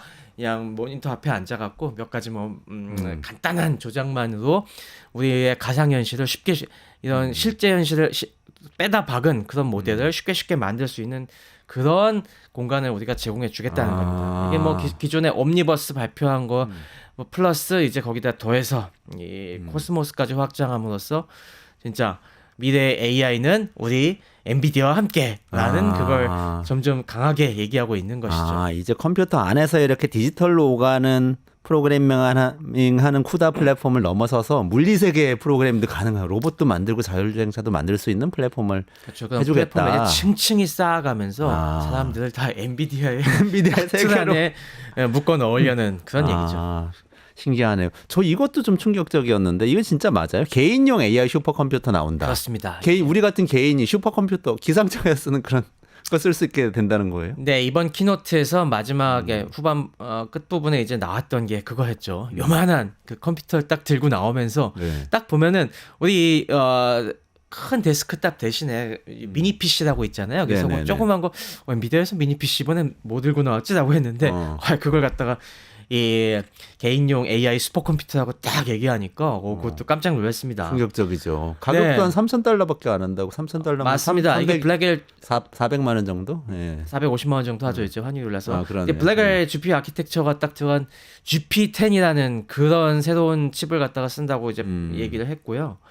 요 GPU는 미디어텍이랑 또 개발했다고 합니다. 미디어텍이랑 같이 개발을 했는데 이게 한 128GB 요 인터널 메모리랑 외부 스토리지 한 4TB 정도 되는데 이 정도면은 웬만한 지금의 여러 가지 생성형 AI 모델들을 다 얹을 수 있는 수준이거든요. 그래서 이 꽤 그래도 큰 생성형 이런 AI 모델들을 여기다 얹어갖고 우리가 그런 것들은 보통 이제까지 집에서 쓰려면 굉장히 돈이 많이 들었거든요. 그렇죠. 그만한 연구용 컴퓨터 만들려면 굉장히 돈이 많이 들었는데 뭐 보통 이게 가격을 $3,000로 책정을 해갖고 뭐 $3,000면 그래도 좀 싸진 않지만은 게이밍 컴퓨터 돈 쓰시는 분들 생각해 보면은 뭐 그 정도는 부담할 수 있는 그렇죠. 수준인데. 그래픽 카드 좋은 거 넣으려면은 뭐 네, 200~300은 들 수 있죠 지금도. 네, 그렇죠. 딱 요걸로 해갖고 이거는 AI 개발자들이 그래서 예, 이런 것들 갖다가 프로토타이핑 할 때 우리가 여러 가지 뭐 모델들을 기반 모델을 갖다가 아까 말씀드린 파운데이션 모델을 갖다가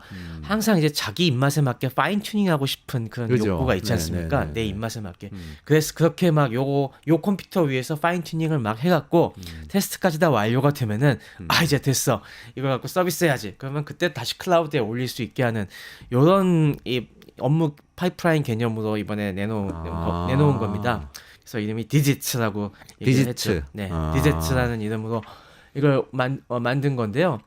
이거 뭐 볼 때 물론 뭐 이게 그래서 거의 뭐 이게 페타플롭스 정도의 성능, 어마어마한 수의 연산들을 예, 하는 그런 능력을 갖고 있다고 해갖고 많은 사람들이 우와 하면서 그것도 굉장히 놀랬었죠.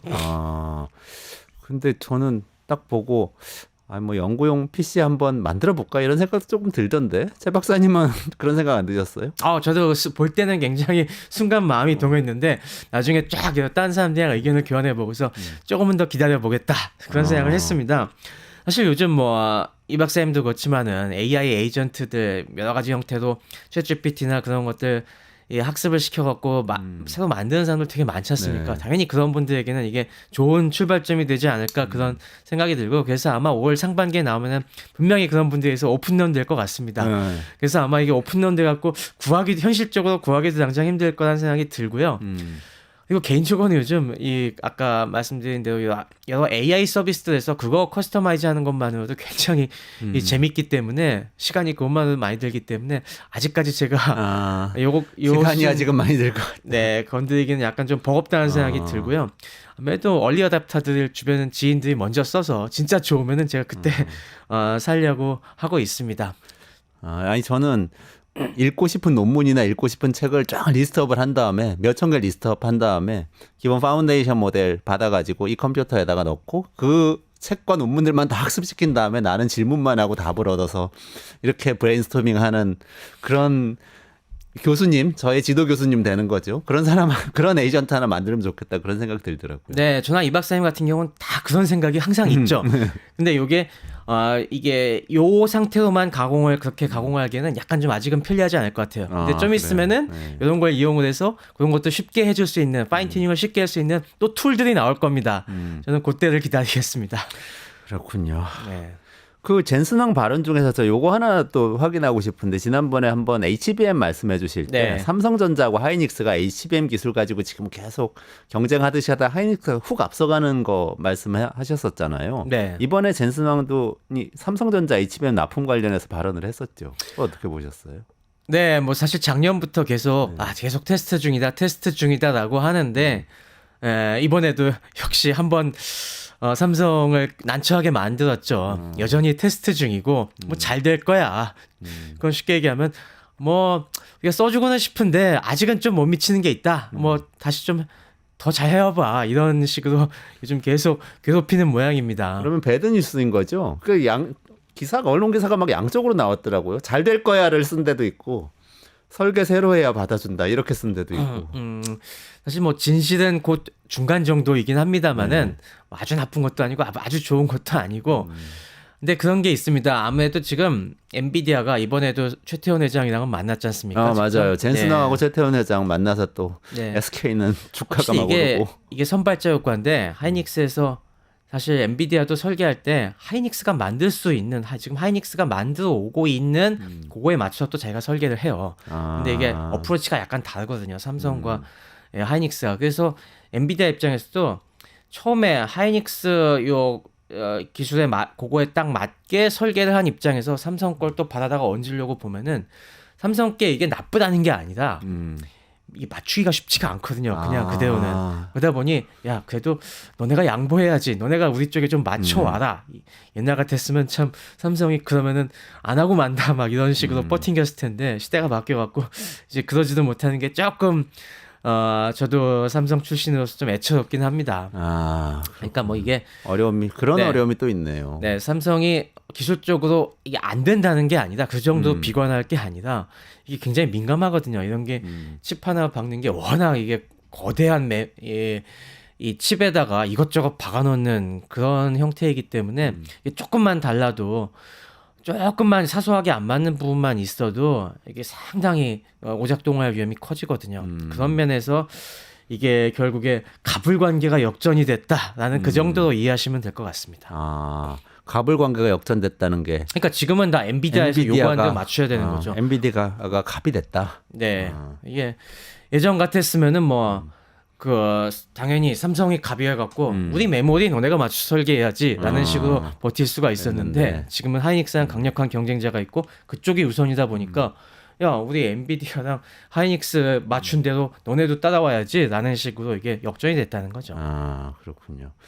지금 그 마지막으로 여쭤봐야 될 것 같은데요. 네네. 어쨌든 이게 AI라는 게 우리하고 굉장히 멀리 있는 그런 굉장히 먼 존재에서 점점 아까 얘기하신 슈퍼컴퓨터가 우리 집 방 안에도 들어올 수가 있고 이렇게 엣지 디바이스를 점점 내려오는 거는 굉장히 의미가 있는 것 같은 생각이 드는데요. 이거 외에 지금 CES에서 다른 얘기들이 좀 있었나요? 어떻게 보세요? 네, 뭐 AI가 전반적으로 깔려 있는 이제는 완전 카페트처럼 쫙 깔려 있는 위에서 당연히 다양한 여러 가지 다른 섹터들이 많이 발달을 하고 있는 게 보이고 있습니다. 확실히 뭐 이제 그 외에 중요한 주제들이 스마트 모빌리티와 뭐 디지털 헬스케어 이런 쪽을 꼽을 수가 있습니다. 이 CES에서 뭐 지난 5년간 굉장히 이제 주목을 받은 쪽이 모빌리티 관련 쪽이에요.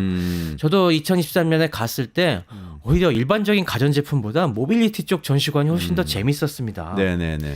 뭐 이를테면 한 최근 5년간 또 많이 주가치고 있는 기업이 존 디어라고 들어보셨습니까? 존 디어 네, 이것도 농기계 만드는 데 맞습니다. 아니에요? 농기계 기업인데 존 디어가 2019년인가 이제 처음 등장한 이후에 얘네가 CES에서 굉장히 계속 인기 끌고 있어요. 그러니까 농기계라면 굉장히 그냥 농기계가 옛날 탈탈탈 하는 이 경운기만 생각하는데 이제는 그게 아니다. 스마트 농기계가 이 농업을 바꾸고 있다. 그런 쪽에 선두주자로 지금 존 디어가 나오고 있는데, 그러니까 그 어마어마한 미국의 대지에서 농기계가 그냥 사람도 없이 자율주행으로 왔다 갔다 하면서 농사를 다 자율주행 져요. 농기계 자동 네. 농 자율주행 농업 또는 로봇이네요, 그러니까. 그렇죠. 뭐 거의 자율주행도 하고 아니면 원격에서 팜에서 다양한 이 농기계가 돌아다니면서 알아서 농사짓는 이런 게 굉장히 핫한데 이번에도 그거에 맞춰서 존 디어가 훨씬 높은 기술을 보여줬고요.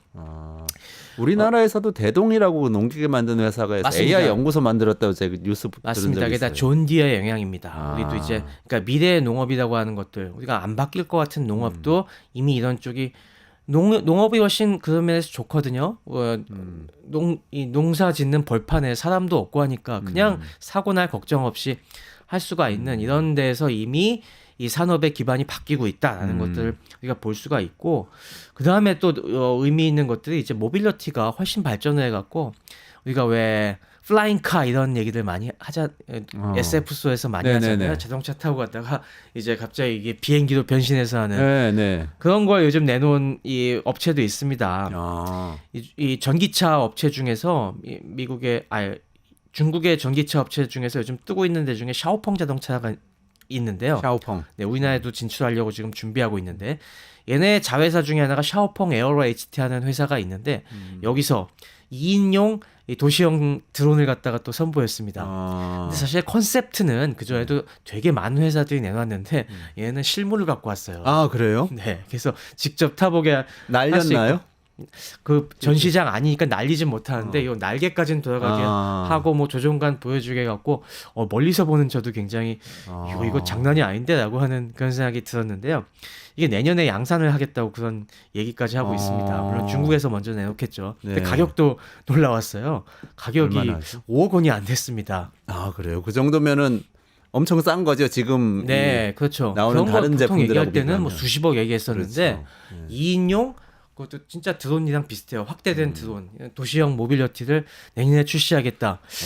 아무리 중국산이라고 하지만은 이런 면에서 중국이 뭔가 현실화 시키는데 이제 중요한 플레이어가 됐다는 게 굉장히 좀 두렵게 느껴졌습니다. 두렵네요, 진짜. 네, 그러면- 언젠가 그게 택시 대신 자가용 대신 그런 거, 비행기 타고 다니는 시대가 온다면 중국이 그걸 주도할 수도 있겠다 이런 느낌이 드네요. 맞습니다. 그런 특히 로보틱스 관련 분야에서 중국이 이번 전시회에서 굉장히 많은 기업들이 나왔어요. 네. 그래갖고 가정용 로봇, 우리 로봇 청소기만 로봇이라고 생각하실지 모르겠는데 이 가정용 우리가 일상 가사 활동을 하는 부분이 모두가 다 지금 로봇으로 네. 대체되고 있는 게 이번 CES에서 굉장히 인상 깊게 보인 부분이었고요. 네. 더 중요한 거는 그런 기업의 한 80~90%가 중국이었습니다. 아, 그렇군요. 그러니까 다른 나라들도 못 만드는 게 아니라 다른 나라들은 가격을 못 맞춰요. 그러니까 로봇 청소기도 뭐 100만 원 전후니까 네네. 싼 거는 몇십만 원짜리도 있으니까 사서 쓰잖아요. 근데 아무리 로봇이 좋아도 가사 로봇이 이 가격이 몇 천만 원대가 되면은 못 쓰거든요. 네. 근데 중국은 그걸 갖다가 뭐 살만한 뭐 1~200만 원에 만들 수 있는 능력이 있다는 겁니다. 아. 그런 면에서 야 중국의 이 로봇 산업 생태계가 진짜 무섭게 올라오고 있구나라는 부분들을 느낄 수가 아. 있고요.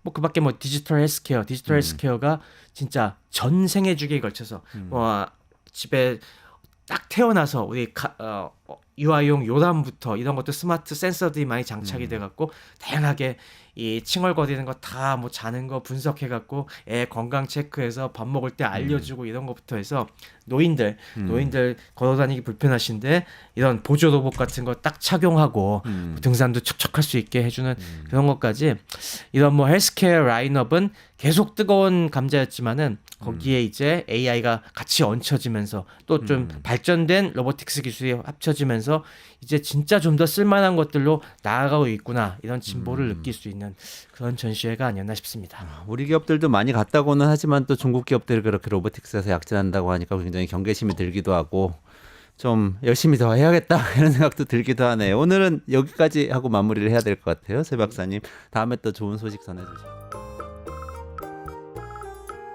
네, CES 2025에서 기조연설 젠슨 왕 엔비디아 CEO가 했는데 와 충격적인 얘기가 많습니다. 세상을 다 가지겠다 뭐 이런 얘기인 것 같기도 한데 이거는 강정수 박사님한테 여쭤봐야 돼요. 그래서 강정수 박사님 오늘 모셨습니다. 안녕하세요. 안녕하세요. 어서 오세요. 반갑습니다. 네. 보셨죠? 네. 예, 젠슨 왕 연설하는 거. 1시간 반 정도 되는데 너무 기니까 여러분 강정수 박사님 오늘 핵심을 확실하게 알려주실 겁니다. 네네. 어떤 얘기가 중심인가요? 우선은 이제 로봇과 자율주행 시대를 많은 기업들이 뒤처져 있는데 네. 엔비디아와 함께 가면 뒤처진 거 쫓아갈 수 있다. 아. 그래서 앞으로 대단히 큰 시장이 될 로봇 시장, 네네네. 자율주행 시장, 테슬라한테 뒤처져 있고 중국 기업들한테 뒤처져 있는데 걱정하지 말아라.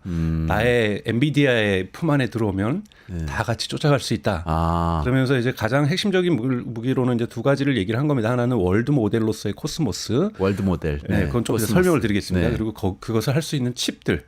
칩. 자, 네. 칩이 이제 이 데이터 센터에만 칩이 들어가는 것이 아니라 로봇 안에도 칩이 들어가야 되고요. 네네네. 자율주행 차량 안에도 칩이 들어가야 됩니다. 네. 이 칩 우리 거 사라. 아. 그래서 뭐 한 3천 달러 정도를 얘기를 했는데요. 네. 왜냐하면 여러분 테슬라에도 FSD를 가동하기 위해서는 테슬라 차량에 흔히 말하는 하드웨어 4, 요즘은 또 그걸 AI4라고 얘기를 하는데요. 추론 칩이 2개가 들어가 있거든요. 네네네. 테슬라는 이걸 한 1,000달러 정도에 만들었는데 네. 엔비디아는 한 3,000달러다. 그러니까 좀 네. 자기도 한 2,000달러 먹겠다.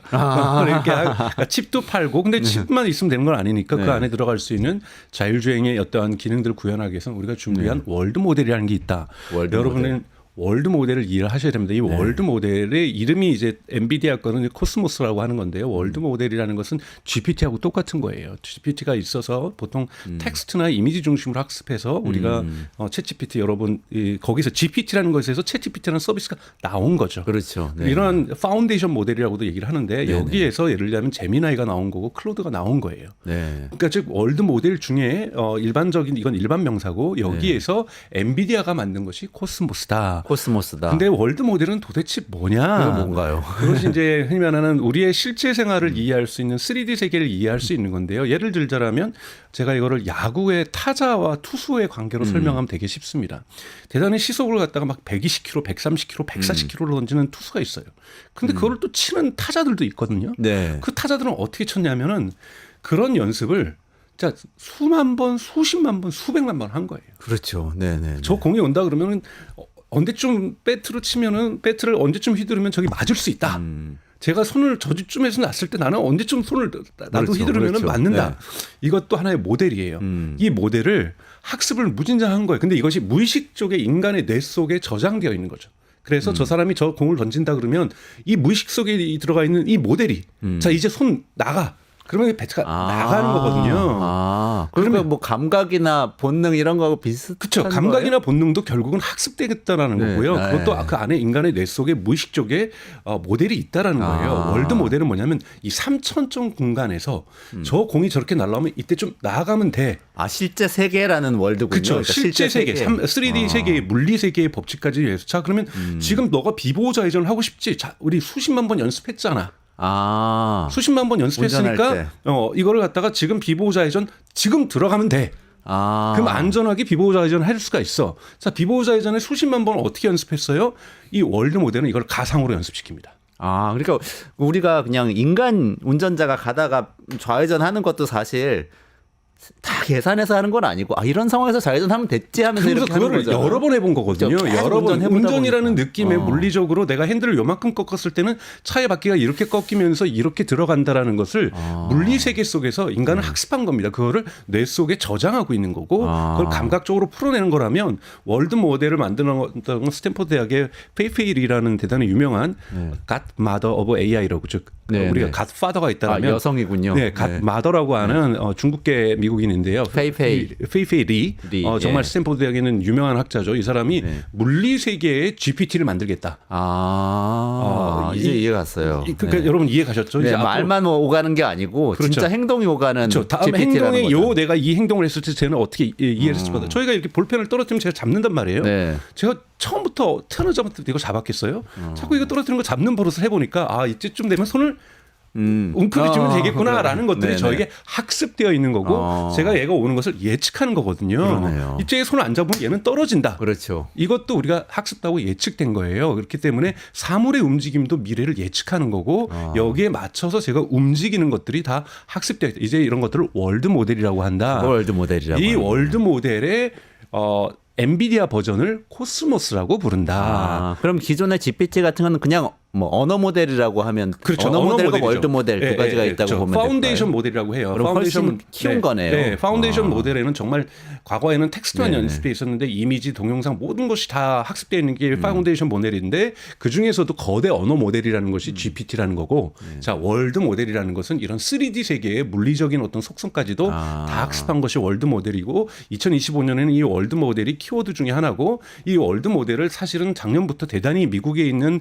테크 기업들이 투자를 많이 하고 있습니다. 지금 구글 또한 자신들만의 코스모스라는 이름은 아니겠죠. 제미나이라는 거대 언어 모델은 제미나이라는 이름을 했던 것처럼 지금 구글 또한 월드 모델을 개발하고 있어요. 그러니까 지금 앞다투어 월드 모델을 개발하고 있는데 엔비디아가 먼저 이 테이프를 끄는 거죠. 치고 나온 거네요. 네, 그래서 여기에는 무려 2천만 시간의 영상이 학습되어 있습니다. 2천만 시간의 영상이요. 네, 이미 학습이 되어 있는 거고, 앞으로 그러면 월드 모델이 지금 1.0인 거고, 네. 월드 모델 2.0, 3.0이 나오면 여기에서 한번, 그러니까 ህ면에서 엔비디아가 자동차를 가지고 학습을 시킨 거예요. 네. 자동차를 실제 데이터를 한번 학습을 시킵니다. 학습을 시킨 다음에 자 이거랑 비슷한 것을 가상으로 만들어. 엔비디아는 GPU니까 우리가 게임하듯이. 네네. 그러니까 게임에서도 예를 들자면 이런 월드 모델이 들어갈 수 있어요. 예를 들자면은 제가 여기로 움직여요. 게임의 어떤 피규어가, 인물이 여기서부터 움직이는데 훨씬 더 이것이 실제처럼 느껴지기 위해서는 중간 프레임들이 있을 거 아니에요. 네네네. 그걸 과거에는 다 하나씩 그려줬는데 그 안에 끼는 수십만 개의 프레임을 가상으로 만들어 버립니다.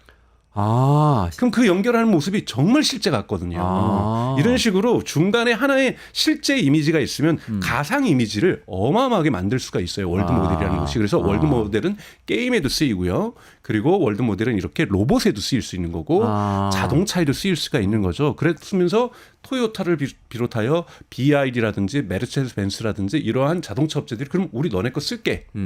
그리고 이제 많은 또 로봇 기업들이 보스턴 다이나믹스라든지 로봇 기업들이 그럼 우리 너네 거 쓸게. 왜? 자율주행과 로봇을 움직이기 위해서는 소프트웨어가 필요했던 거잖아요. 이 네, 소프트웨어 네, 중에 네. 하나가 AI니까 네. 이것을 엔비디아 걸 쓰겠다. 그래서 우리 한번 판 바뀌어보겠다.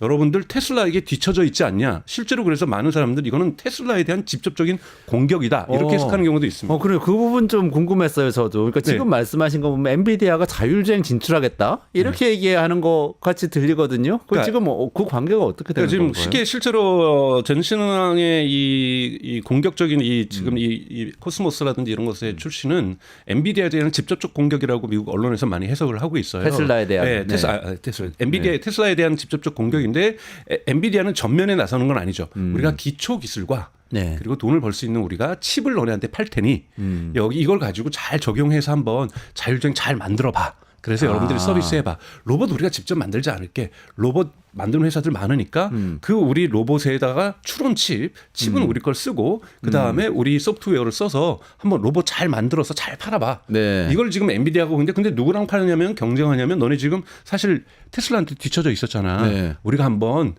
우리가 흔히 말해서 규모의 경제를 우리가 만들어 줄 테니까 한번 테슬라를 한번 이겨봐. 이런 뜻으로 이제 공략을 하고 있는데요. 가장 이제 큰 아직까지 핵심적인 문제는 왜 그렇다면 토요타나 그러면은 리비안도 이번에 이걸 하겠다고 했고 사실은 루시드도 이걸 하겠다고 했고 그 기업들이죠, 다. 예, BYD도 하겠다고 그랬고 BYD. 예, 메르세데스 벤츠도 했다는 건 뭐냐면 토카노코 얘기해서는 이들은 자율주행에 있어서 지금 테슬라하고 경쟁이 안 된다는 얘기예요. 자, 그러면 이들이 이걸 가졌어요. 갖는다면 그럼 바로 2025년부터 테슬라하고 동등한 수준을 겨룰 수 있을 것이냐라는 네. 부분에서 네. 전문가들은 다 노라고 얘기합니다. 왜냐? 우리가 이제 소프트웨어로 자율주행에 대한 기술이 만들어졌으면 자, 그걸 가지고 손가락을 움직여야 될 거 아니에요. 네. 제가 이렇게 이걸 던져서 이렇게 제 손가락이 움직일 거 아니에요. 네. 자, 그러면 손가락이 움직이는 이러한 소프트웨어를 AI를 해서 얘가 추론을 해서 얘가 언제쯤 몇 초 이후에 여기 도착할 거라는 건 얘기해 줬고 그때는 손을 움켜줘야 된다는 것까지는 월드 모델이 얘기를 해줘요. 네. 그러면 엔지니어가 기술자가 흔히 말하는 메카니커가 네. 진짜 손가락을 움직여야 돼요. 부드럽게. 그렇죠. 이거는 너네 그렇죠. 몫이다예요. 그럼 아까 예를 들어서 토요타하고 손잡는다고 아까 네. 얘기했다고 그러셨잖아요. 젠슨 왕이. 네. 그러면은 토요타는 이들이 그 기계는 잘 만들어 우리가 그 모델을 줄게. 그렇죠. 자동차 너희들이 만들어. 그렇죠. 그렇게 되는 거예요. 그러니까 이 부분에서 비보호자회전에게서는 핸들이 이렇게 꺾여야 돼라는 건 우리가 시그널을 줄 테니까 핸들이 진짜 꺾이게 하는 건 너네가 해. 자, 즉 소프트웨어와 엔지니어 기술들이 만나줘야 된다라는 거죠. 그렇다면 이제 과연 이 소프트웨어에 맞는 엔지니어가 준비되어 있느냐. 예를 들자면 로봇의 손가락 같은 경우에는 아직 인간의 손가락 수준을 못 오고 있고 테슬라도 네. 아직 못 오고 있어요. 제가 여러 번 여기서 얘기했던 DOF라고 하는 디그리 오브 프리덤이라는 것이 인간의 손이 28을 DOF라고 한다면 테슬라도 이제 21, 22 정도 와 있다라는 거예요. 네. 다른 데는 아직 10도 안 와 있는 상태죠. 그러면 손가락을 이렇게 해서 움직여 잡아줘라 그래도 이 손가락이 이렇게 못 움직이는 거죠. 그렇기 때문에 엔지니어 기술들을 더 증폭시키는 것도 아직 남은 과제다. 그렇기 때문에 물론 그런 지금 이 상황이 전체적인 시장을 테슬라에게만 다 주겠다는 것이 아니라 엔비디아가 다른 기업들에게도 기회를 준다는 의미에서 되게 의미가 있습니다. 네네네. 그러니까 삼성 같은 경우도 여러분 잘 아시겠지만 레인보우 로보틱스를 인수를 했잖아요. 네. 레인보우 로보틱스 인수하면서 우리도 로봇 세상에 간다고 맞아요. 네. 뭐 이렇게 선언을 하고 있지만 네. 여기 AI 기술이 없거든요. 그 모델이란 게 없는 월드 모델에 없죠. 해당되는 게 그게 삼성한테 없는 거죠. 건가요? 그러면 삼성전자는 이번에 엔비디아 걸 하자. 이것만으로도 대단히 빨라질 수는 있는데 레인보우 로보틱스가 손가락이 DOF가 좋냐? 그렇지는 않거든요. 네. 그러면 이 엔지니어 기술을 또 열심히 개발해야만 하는 이슈들이 있는 거고 여기에 배터리 기술을 어떻게 집어일 건지 즉 소프트웨어를 우리가 하드웨어는 항상 소프트웨어는 하드웨어랑 결합이 돼야 되는데 네. 하드웨어를 작동시키게 하려고 위해서는 하드웨어가 또 그만큼 받쳐줘야 된다. 네. 그래서 아직 갈 길은 멀었지만 그래도 그만큼 우리는 하세월이다 포기할까? 소프트웨어는 언제 만들고 하드웨어는 그러게요. 여기 같이 언제 만드는데 소프트웨어는 그래도 엔비디아가 많이 해결해 준다네요. 이번에 코스모스 1.0이니까 코스모스 4.0 정도 나오면은 FSD 13 우리도 갈 수 있겠는데 이러한 자신감을 줬다는 부분에서 시장을 한번 들썩이게 할 수 있는 거죠. 궁금한 게 막 많이 생기는데요. 몇 가지 사례들을 여쭤봐도 네네. 될까요? 네네, 테슬라 얘기하시니까 테슬라 일단 자동차만 가지고 얘기를 해보자면 테슬라는 자동차 어쨌든 말씀하신 대로 모델도 만들고 학습도 시키고 파운데이션 모델도 만들고 실제 제조도 하고 생산도 하고 막 여기까지 다 판매도 하고 여기까지 다 하는 거잖아요. 그러니까 완성도 높을 수 있을 것 같아요. 근데 사실 지난번에 나왔을 때 말씀하신 게 FSD는 좀 다른 차원으로 가서 다른 자동차 회사들하고 손을 잡고 만들 수 있다. 소프트웨어 공급자가 될 수가 있다. 테슬라가 AI 기업으로 그렇게 바뀐다고 말씀 주셨는데 그 부분에서 엔비디아하고 그러면 경쟁 관계가 딱 되는 거 당연히 아니에요? 경쟁 관계죠. 예를 들면 요번에 2025년에 테슬라가 FSD를 unsupervised 비인간 감독하에서 즉 인간이 게임을 하거나 뭐 딴 걸 하고 있어도 운전이 가능하게 있는 거를 테스트한다 그랬잖아요. 그 테스트가 성공적으로 끝날 경우 제가 여기 전제 조건이 있습니다. 성공적으로 여러분 못 끝날 수도 있습니다. 성공적으로 끝나면 다른 기업들은 고민할 거예요. 이제는 이제 과거는 어떤 고민이냐면 테슬라를 FSD를 우리 차에도 적용을 시켜야 될까 말아야 될까를 고민하다가 이제는 선택지가 두 개가 생긴 거죠. 네. 테슬라의 FSD를 받을 거냐 네. 아니면 엔비디아의 코스모스를 받을 거냐. 네. 이 둘 중에 하나를 택해야 되는데 누가 더 진일보된 상태에 와 있느냐. 이런 문제가 있는 거고. 그런데 테슬라 일론 머스크 한번 얘기한 적이 있어요. 우리 FSD 기술을 함부로 못 간다. 하드웨어가 받쳐줘야 될 거 아니냐. 아. 그러려면 우리가 생각하는 우리의 칩도 들어가야 되고 8개 카메라도 들어가고 그다음에 이 소프트웨어가 자 바퀴를 갖다가 지금 이제 브레이크를 잡아라고 했을 때 그 신호를 줬을 때 정확하게 브레이크가 잡아주기 위해서는 자동차가 소프트웨어에 익숙해져 있어야 된다라는 거예요. 그러려면 내연 기관은 불가능하다라는 거예요. 너무 부품이 많으니까 다 전기차로 오고 그 전기차에 우리 하드웨어, 우리 소프트웨어가 작동할 수 있게 만드는데도 한 1년은 걸릴 거야라고 일론 머스크가 얘기를 한 적이 있거든요. 네, 네, 네. 그렇다면 당연하게 이 젠슨왕의 이 엔비디아 것을 받아들여서 기술적으로 쫓아오는데도 1, 2년은 최소한 걸릴 거라는 부분이 있는 거고 그래도 그 일반 기업들 입장에서 현대자동차 입장에서 예를 들자면 선택지가 이제 두 개 생긴 거죠. 네. 엔비디아를 갈 거냐, FSD를 갈 거냐. 근데 이제 FSD의 이제 장점은 보면 FSD는 그러면 로봇 모델이 없느냐, 그러니까 월드 모델이 없느냐 있죠. 그러니까 FSD도 학습을 하면서 이렇게 빨라졌던 거고 자꾸 컴퓨팅 파워가 필요하다는 것은 그러니까 실제 데이터를 예를 들자면 쉽게 비유를 할게요. 극단적으로 비유하면은 엔비디아의 코스모스는 비보호 좌회전을 한 2-3번 해봅니다. 네. 그다음부터 비보호 좌회전을 갖다가 수십만 개를 만들어서 자기가 연습해요.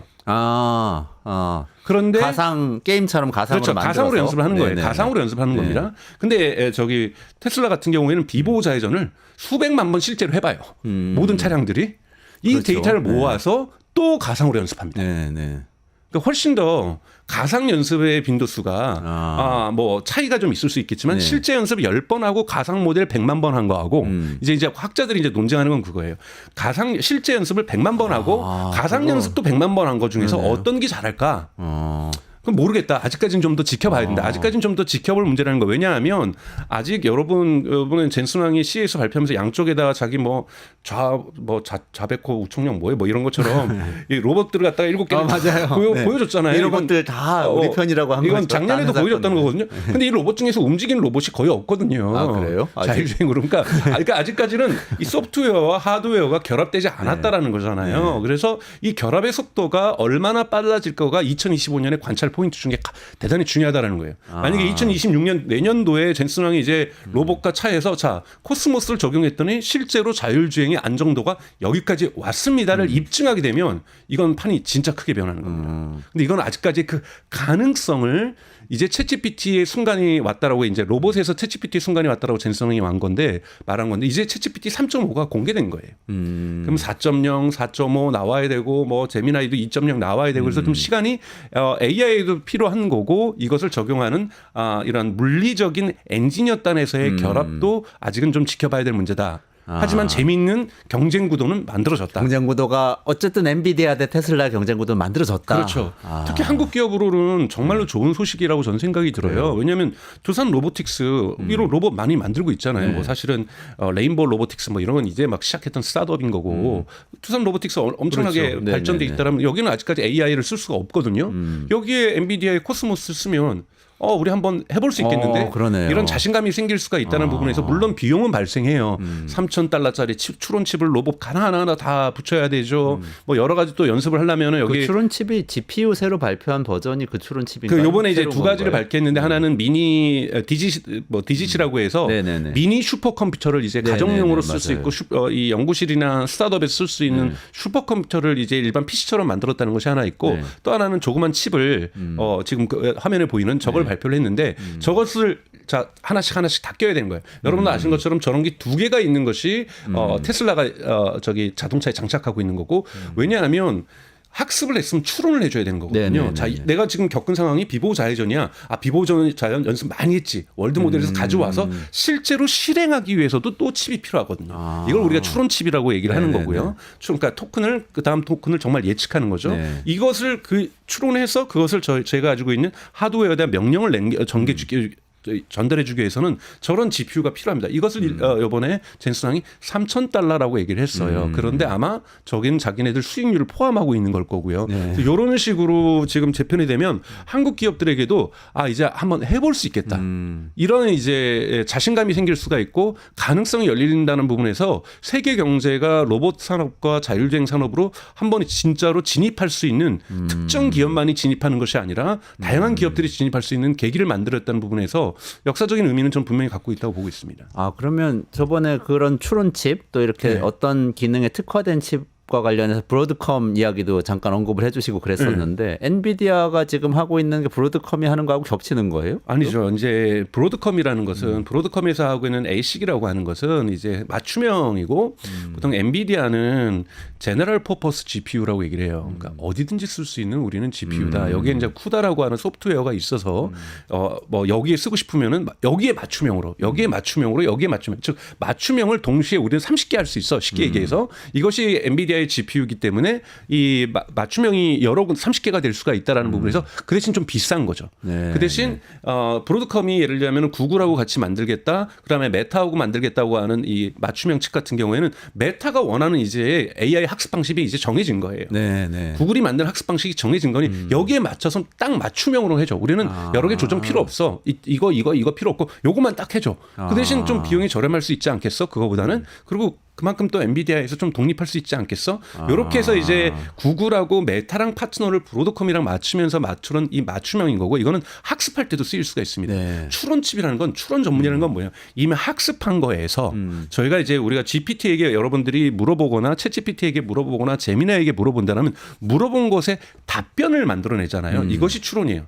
그러니까 추론이라는 것은 이 첫 번째 토큰에서 두 번째 토큰과 세 번째 토큰, 네 번째 토큰을 왜냐하면 토큰이라는 건 여러분 강정수라고 하면은 강정수가 하나의 토큰일 수 있고요. 성인 강과 정수가 두 개의 토큰일 수가 있어요. 이렇게 그다음에 강 다음에 정수를 추론하는 거, 그다음에 강정수 님이라고 또 한번 추론할 수도 있고 강정수 님이 무엇을 했어요라고 이렇게 계속해서 다음 단어들을 만들어 나가는 거거든요. 비보자회전이라도 제가 바퀴를 굴렸으면 이제 30도로 꺾은 다음에 가속 페달을 얼마나 놓고 근데 저쪽에서 오는 차가 있으니까 속도를 가속 페달을 더 내고 이 다음 단계에 항상 넥스트 액션을 행동을 추론해주는 추론만 해주는 칩이 있는 건데 왜냐하면 자동차에다가 로봇에다가 학습까지 할 수 있는 고급 GPU를 붙일 이유가 없잖아요. 그건 정말 가격이 1억씩 가고 그러니까요. 저렴한 추론 전문 칩을 필요하다는 거고 엔비디아가 이번에도 자신들만의 추론 전문 칩을 만들었다. 이렇게 이해하시면 됩니다. 이거는 맞춤형 칩하고는 좀 다른 거죠. 그 말씀 주시니까 이해가 잘 가네요. 어쨌든 그러니까 엔비디아는 자기들이 범용 칩을 중심으로 어떤 형태의 틀을 만들어 놓고 다 여기 와서 붙어라라는 식으로 협력을 요청을 하는 거네요. 어떻게 그렇죠. 보면 브로드컴 같으면 찾아가서 그 기업에 맞게 그 칩을 맞춤형으로 만들어주겠다로 접근하는 거고. 네, 근데 이제 뭐 곁다리로 좀 세지만 브로드컴과 저기 마블 테크놀로지라고 해서 마블 테크놀로지는 브로드컴하고 똑같이 맞춤형 칩을 만드는데 여기는 아마존 거를 하고 있고 지금 뭐 마이크로소프트랑 협상을 하고 있다고 하고 있거든요. 그러면서 지금 대단히 12월에 주가가 이제 많이 올랐는데 장단점이 다 있습니다. 맞춤형 칩의 장점은 뭐냐면 효율성이 좋죠. 왜? 딱 지금 원하는 것만 맞춰서 하니까. 그 대신 단점이 있어요. 유연성이 떨어집니다. 예를 들면 1년 뒤에 구글이 막 연구를 하다 보니까 AI 학습할 때 꼭 이 경로가 아니라 다른 경로도 있을 수 있을 것 같아라고 이렇게 이 경로가 더 효율적이네. 딱 봤더니 그 맞춤형 칩은 그걸로 안 돌아가는 거예요.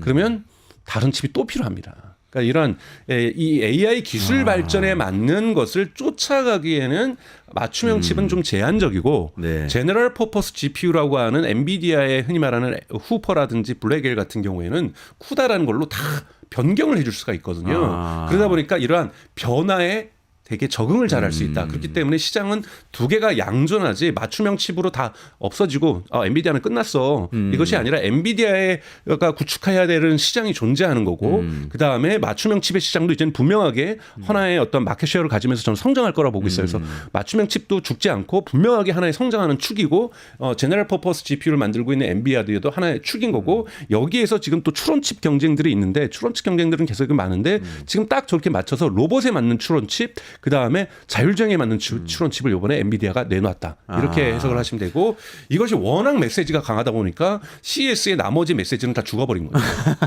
네. 정말 그럴 것 같아요. 네. 왜냐하면 특히 또 엔비디아 너무 1시간 반에 메시지를 너무 많이 쏟아부었어요. 맞아요. 또 하나 뭐냐면 양자 컴퓨터 그거 앞으로 15년 맞아. 충격이었어. 뭐 빠르면 15년 늦으면 30년 정도 걸릴 30년. 거야. 그러면 이제 30년이 중간쯤이면 딱 20년이겠죠. 네. 그러니까 갑자기 이 폭락. 양자 컴퓨터 주가들 폭락했잖아요. 물론 여러분들 이건 두 가지로 해석을 해야 돼요. 하나는 엔비디아가 가지고 있는 양자 컴퓨터가 잘 되면 엔비디아가 안 될 거라는 시장의 이러한 심리가 있거든요. 왜 그렇죠? 양자 컴퓨터가 나오면 일반 전통적인 컴퓨터는 필요 없게 되는 거 아니냐. 사실 그렇진 않은데. 컴퓨팅 자체가 완전히 달라지니까. 그러면 거기 들어가는 GPU가 뭐가 필요 있어? 그러니까 엔비디아가 젠슨왕이 이걸 방어하기 위해서 쟤네는 아직 멀었으니까 투자자들이라든지 세상에다 메시지를 보내는 거죠. 우리가 앞으로 15년 동안 지배할 거야. 그리고 그 15년 되면 우리도 놀겠어. 양자칩도 우리도 만들 거야. 이런 얘기를 했다라고 얘기할 수도 있고요. 네. 그리고 사실은 양자칩 한국에서는 사실 이거는 밈주시라고 전 보고 있어요. 너무 지금 주가가 많이 올랐거든요. 맞아요. 올랐는데 양자 컴퓨터는 아직 상용화하기 위해서는 가장 지금 앞서가고 있는 의외로 지금 이제 윌로우 칩 때문에 구글이 가장 앞서갔는데 구글이 지금 양자 칩에다 큐비트 인 거 100개였단 말이에요. 102개. 근데 이게 상용화 되려면 100만 개가 필요하다고 그랬어요. 맞아요. 물론 이제 이거 기하급수로 증가하겠지만 네. 이거 아직 길이 좀 멀었다는 부분에서 엔비디아의 젠슨왕의 말이 완전히 또 틀렸다라고는 네, 시장이 건 판단하지는 아니다. 않고 있습니다. 네. 그래서 좀 양자 컴퓨터에 대해서 여러분들은 조금은 투자하시는 분들은 조금은 냉철하게 보실 필요는 있다라고 좀 말씀을 좀 드리고 싶어요. 그럼 강 박사님 오늘 마무리 이제 네. 하기 직전에 이 네. 두 가지만 여쭤볼게요. 네. 짧게 말씀해 주시면 좋겠어요. 엔비디아의 젠슨 왕이 기조연설에서 밝힌 이 꿈, 네. 엔비디아 왕국은 실현될 가능성이 얼마나 있는가 하고 또 하나는 테슬라와 라이벌 관계가 됐는데 최종적인 승자는 누가 될 것인가. 그렇죠. 그것입니다. 이것이 네. 쟁점이고 가장 어려운 답변인데요. 그러니까 세상은 하나의 기업이 다 먹을 수는 없습니다.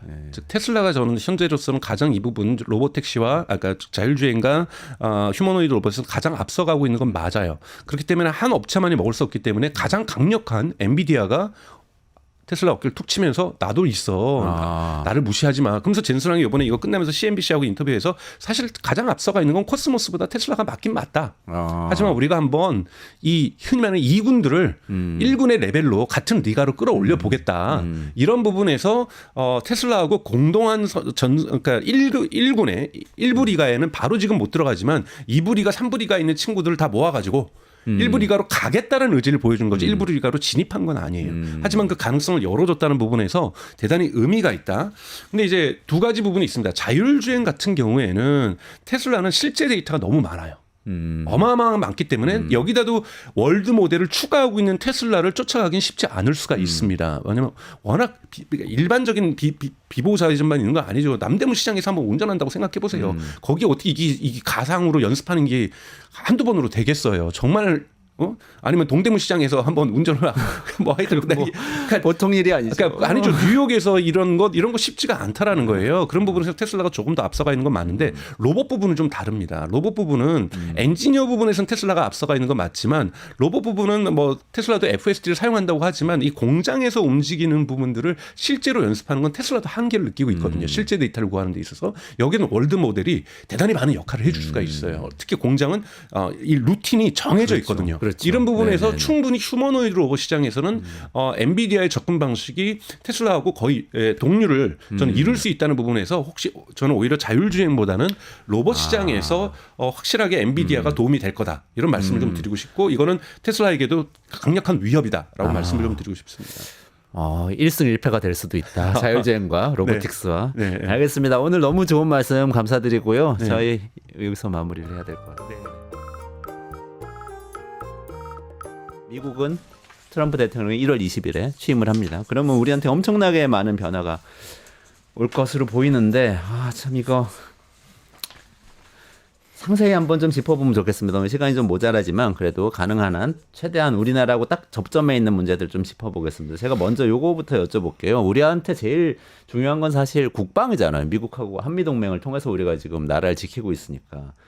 근데 국방부 장관하고 부장관 또 뭐 정책차관 이런 사람들 인선 발표를 다 했지 않습니까? 요 인선은 어떻게 보시는지 요거는 이광재 교수님께 먼저 좀 여쭤보도록 하겠습니다. 먼저 참 안타까운 거는 지금 CES 기사가 확 넘치잖아요. 아 맞아요. 젠슨 왕의 발표와 네. 세계가 AI로 어떻게 변하는가 하는데 사실 우리 지금 여야의 지도부는 거기 가 있어야 되는데 이 탄핵이라는 이 수렁에 빠져가지고 그런데 어쨌든 이 와중에 재밌는 거는 미국의 이 국방부 부장관으로 임명된 스티븐 파이버그라는 이분인데 이분이 보면은 그 펀드 매니저예요. 재산이 네. 5조 원 정도 돼요. 네.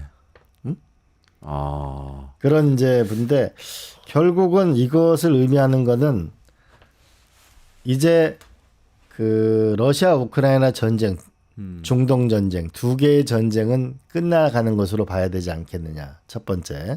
네, 두 번째로는 아마 군 비용 문제가 바로 나오게 될 것 같다.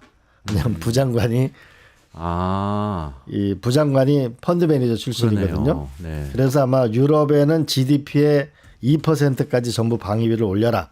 한국 네. 방위비 요구가 있을 걸로 보여집니다. 그다음에 또 하나는 일론 머스크가 이제 항공모함과 F-35 이런 비행기를 계속 써도 되겠어요? 이렇게 얘기하고 바보 있잖아요. 같은 사람들이라고 그랬죠. 네네네. 그래서 뭐냐면 전력은 높이지만은 어떻게 하면 예산을 줄이는 이런 두 가지의 방향이 오게 될 것이다라고 보면은 그러면 국방비 증액에 대해서 우리는 어떻게 대처하는 게 좋을지라는 거 한 방향하고 두 번째로는 트럼프 대통령이 한국의 조선 산업을 얘기했잖아요. 왜 그러냐면 항공모함 미국은 이 대형 이제 건조 산업이 없어요. 불가능해요. 네네. 그러면 이제 한국의 조선소와 미국의 항공모함이나 해군력을 강화해 나가는데 결국은 서로 윈윈할 수 있는 저는 발표가 있을 가능성이 있다고 보거든요. 이걸 찾아내는 것이죠.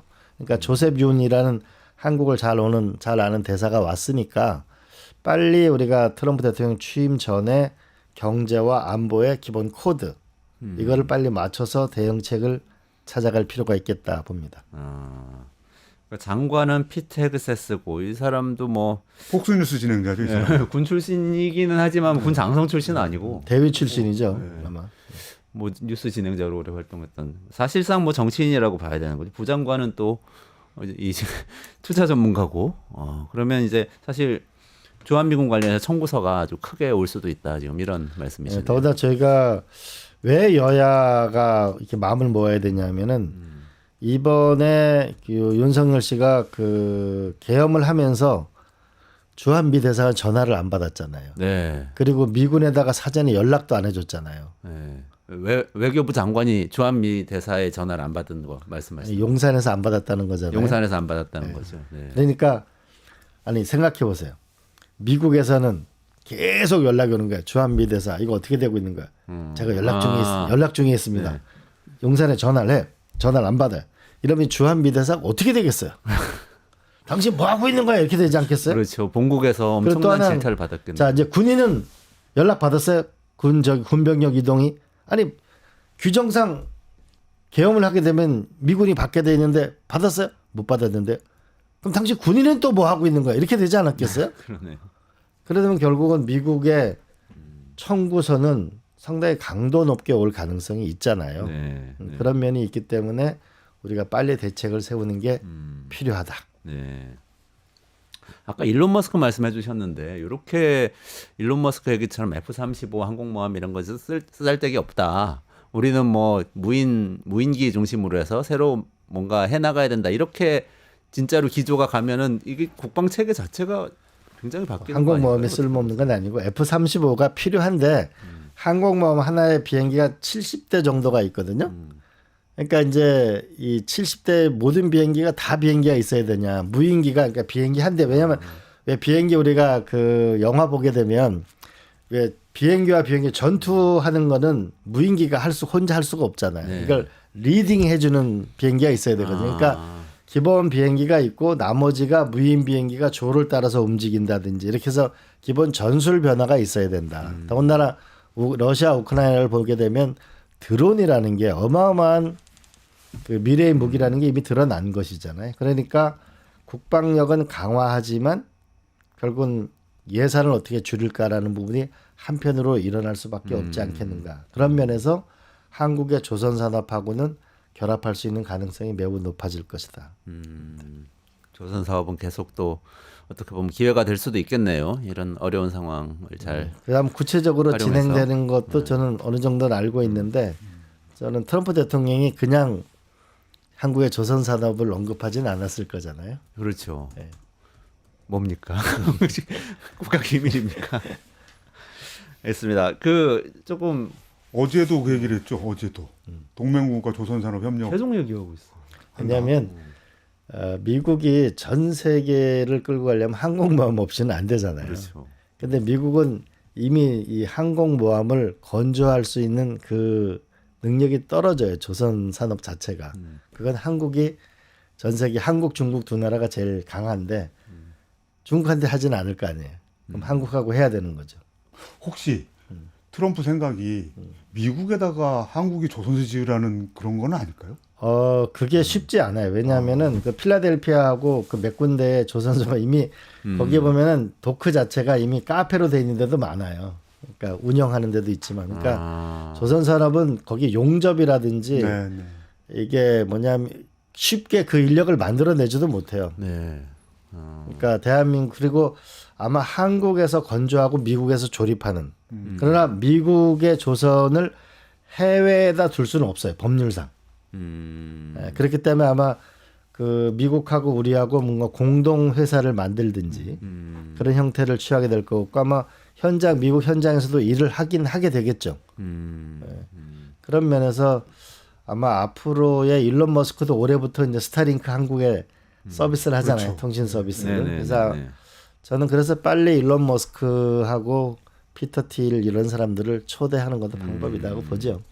안보와 국방에 있어서의 근본적인 변화, 또 우리 이제 주한미군 뭐 철군이나 뭐 청구서 이런 문제도 있지만 또 그렇게 조선산업처럼 기회를 만들 수 있는 부분도 있으니까 세부적으로 좀 들여다봐야 되겠네요. 그렇죠. 이게 이제 앞으로 우리가 어디 가면 와이파이 어디 있냐고 다 찾잖아요. 네네네. 그럼 이제 통신이라는 게 이제 저궤도 위성을 일론 머스크가 인도네시아 전체에 깔겠다고 얘기한 적 있잖아요. 러시아 우크라이나 전쟁에서도 일론 머스크가 저궤도 위성을 공급하면 전쟁하고 푸틴 대통령하고 통하고 난 다음에 또 전쟁 형상이 달라지고 그러잖아요. 그렇죠. 네. 그러면은 이런 저궤도 위성하고 한국의 5G, 6G가 어떻게 만나는가. 5G는 전 세계 우리가 최강이니까. 이런 면에서 통신 부분에서 협력 부분도 강력한 우리의 또 미래의 주도적인 과제가 될 수도 있고요.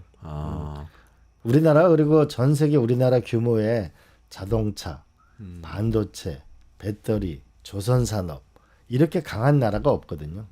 그리고 미국과 이번 기회에 제가 넥스트 한미 FTA를 해야 된다. 네. 전략을 새로 세워야 된다 이제. 네. 네, 그런 거를 준비해 나가면 이겨낼 수 있을 거라고 저는 생각하죠.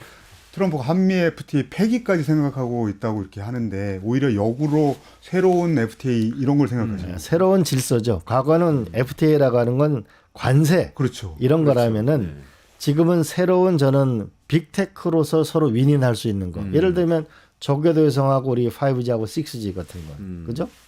그다음에 미국의 항공모함이나 그런 해군력 강화 부분에서 우리의 조선 산업.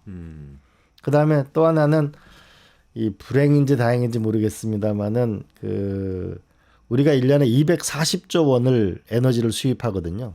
우리가 알래스카에 우리가 LNG를 수입하는 이거는 그걸 우리가 먼저 주장하게 되면 미국의 만약 관세 압박 같은 걸 줄일 수가 있죠. 우리가 베트남 같은 거를 굉장히 눈여겨봐야 되는데 우리가 한 4, 50조 정도 미국 흑자가 나고 베트남이 100조 나거든요. 그런데 베트남이 얼마 전에 미국하고 뭐를 계약했냐면은 LNG 수입량을 늘린다. 그다음에 AI와 하는 첨단 기술에 대한 협력과 투자를 늘린다.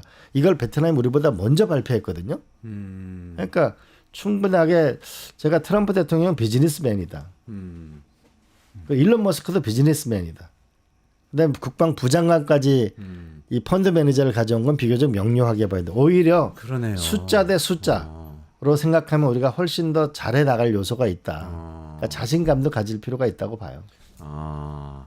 아니 그 말씀 들으니까 좀 연결이 되는 게 일단은 무인기 운용하려면은 통신이 받쳐줘야 되잖아요. 그렇죠. 스타링크가 딱 연결이 되고 스타링크 일론 머스크의 스타링크 비즈니스와 이제 한미 동맹에서의 안보의 새로운 모습 이게 딱 연결이 되는 네.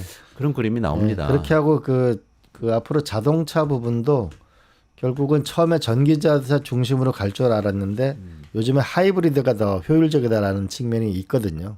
그런 면에서 협력할 요소도 저는 있으리라고 봐지고 결국 근데 이것도 다시 한번 말씀드리면 경제를 아는 사람, 그다음에 미국이 인정하는 우리가 이창용 총재나 김현종, 김종훈, 그다음에 유진 우리 정경련 회장, 최태원 회장, 그다음에 중견 벤처기업 회장, 기업인들을 한번 만나서 관료들하고 미국하고 협상 경험이 있는 사람들. 그다음에 이창용 총재 같은 경우는 더구나 미국에서 인정하는 사람이잖아요. 그런 팀을 가지고 우리가 깊이 있게 대안을 만들면 저는 우리가 헤쳐나갈 수 있다고 봐요.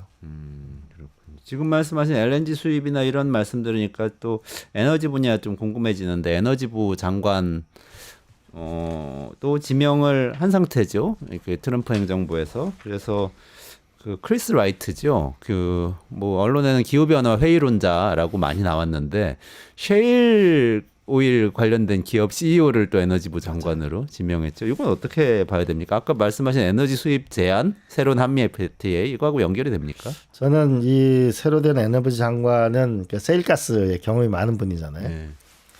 그리고 트럼프 대통령이 발언을 보게 되면 알래스카를 개발하겠다는 얘기가 있고요.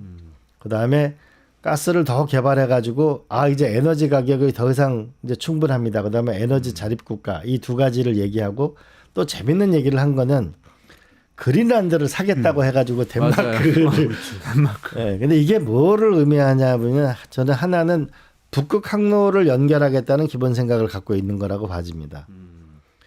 그런 면에서 우리가 앞으로 생각을 해보면은 알래스카에 LNG를 한국이 수입하는 이 구조를 가져가는 것은 저는 의미가 있을 거라고 보고 이 북극 항로 부분은 앞으로의 북극 항로가 열리려면은 캐나다, 미국, 러시아 뭐 이런 데가 협력을 안 하면 불가능하거든요. 북극 항로로 가면 이전에는 미국에서 유럽을 가려면 대서양을 지나서 이렇게 가야 됐고 뭐 아시아에서도 뭐 마찬가지로 이렇게 쭉 돌아서 삥 돌아서 갔어야 되는데 북극을 거쳐서 바로 이렇게 넘어가는 항로를 만들어서 가깝게 만들자 뭐 이런 취지라고 그렇죠. 보면 됩니까? 만약에 북극 항로가 열리게 되고 만약에 알래스카에서 그런 협상에 성공하게 된다면 알래스카에서 한국으로 오는 최단거리는 북한 앞바다를 지나는 거거든요. 그러니까 이게 평화의 바다가 되지 않으면 불가능하잖아요. 네, 네. 그러니까 우리도 그러니까 기술과 경제, 그다음에 안보와 평화 이 네 가지를 하나의 전략으로 놓고 보는 우리들의 넥스트 한미 FTA 있잖아요. 예, 그런 전략을 가질 필요가 있을 것 같아요. 에너지, 그다음에 통신, 그러니까 미래형 AI 기술 이런 것들을 같이 놓고 보는 전략을 가져가는 게 저는 국가의 미래를 새로 설계하는 거 아닌가.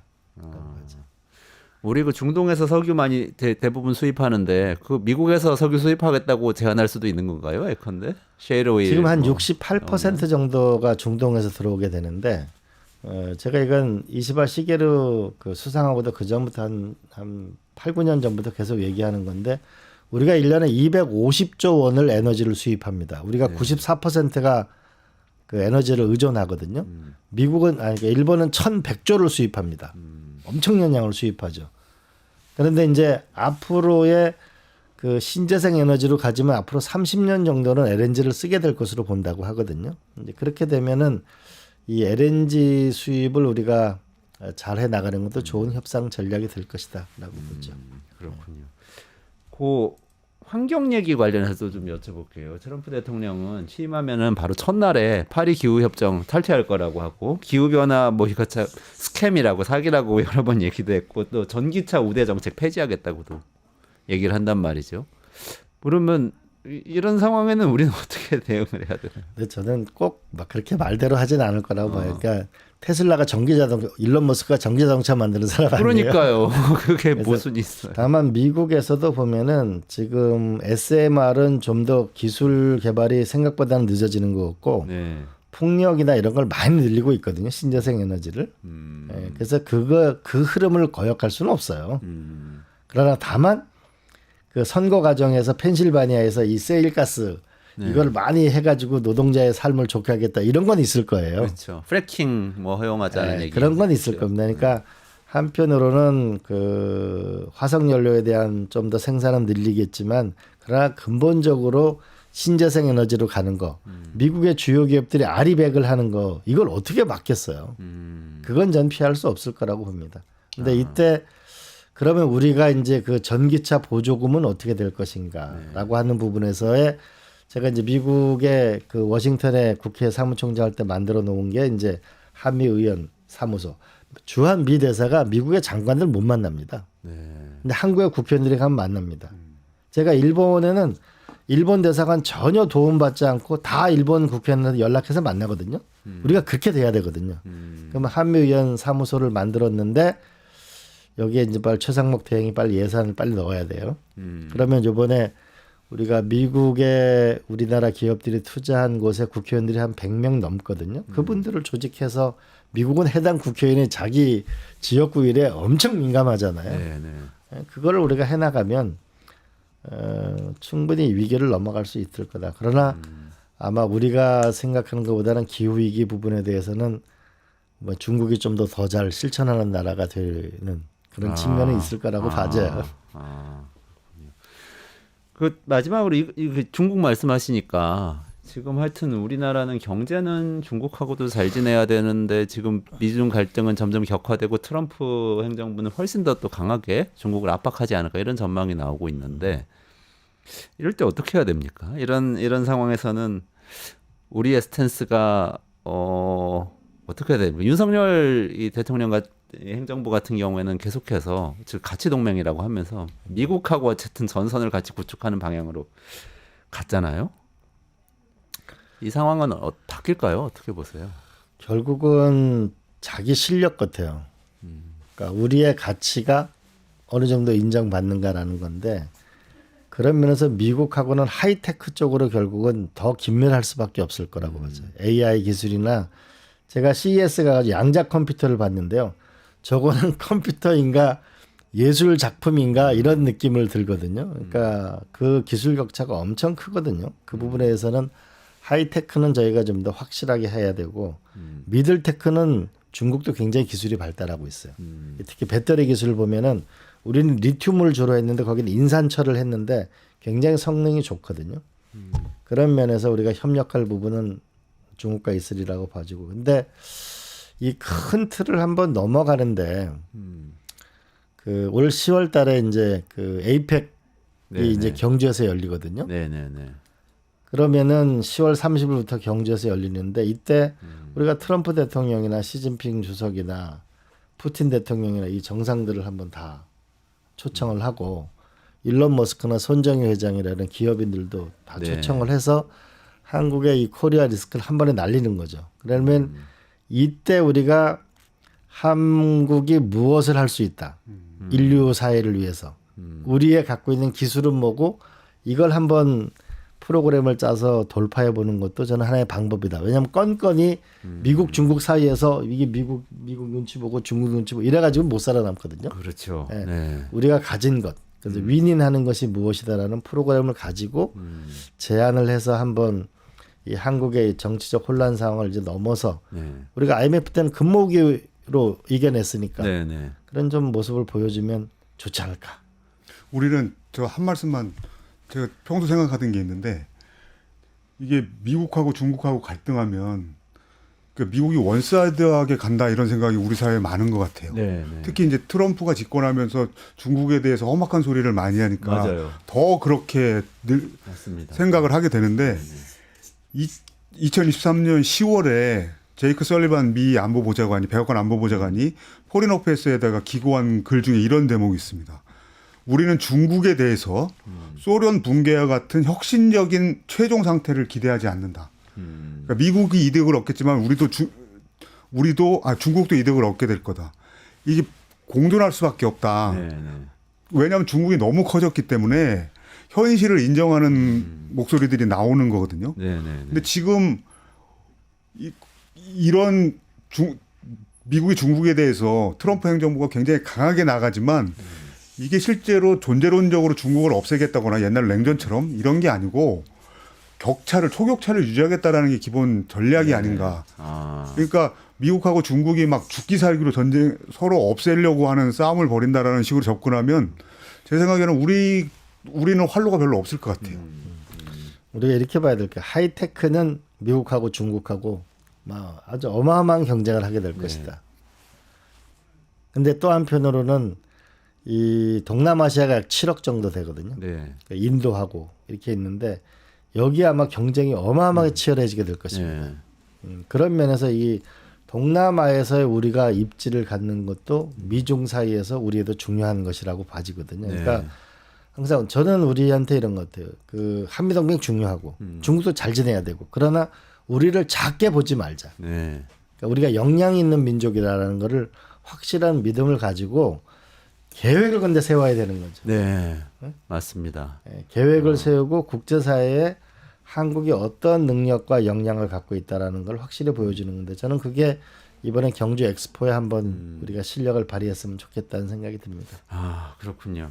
제가 성균관대학교 차태석 교수라는 분이 있는데 그 안보 전문가잖아요. 이분이 이런 표현을 썼더라고요. 미국이 트럼프가 무슨 뭐 고립주의자라는 그런 얘기를 하는 사람들이 있는데 사실은 그거는 유럽의 관점에서 볼 때 그런 것이고 유럽의 관점에서 볼 때 미국이 19세기에도 고립주의였고 뭐 지금도 고립주의로 가고 있다고 볼 수도 있는데 그 사실 19세기도 알고 보면은 미국은 미국 영토 내에서 13개 주에서 시작해가지고 처음이 멕시코하고 전쟁하면서 텍사스를 확보했고 프랑스한테 루이지애나를 확보했고 그리고 캘리포니아, 워싱턴, 오리건까지 밀고 들어가서 엄청난 확장을 했다 그 안에서. 그런 것처럼 지금 파나마 얘기하고 그린랜드 얘기하는 트럼프의 얘기는 자기의 세력권을 넓히면서 형성하려는 것인데 이전하고 다른 게 좌와 우가 이념으로 이렇게 전선을 만들어서 대립하는 게 아니고 지금 이광재 교수님 말씀하신 것처럼 미국은 미국의 세력을 이렇게 만들어가고 중국은 중국의 세력이 있고 그 과정에서 자기 영토를 넓히려고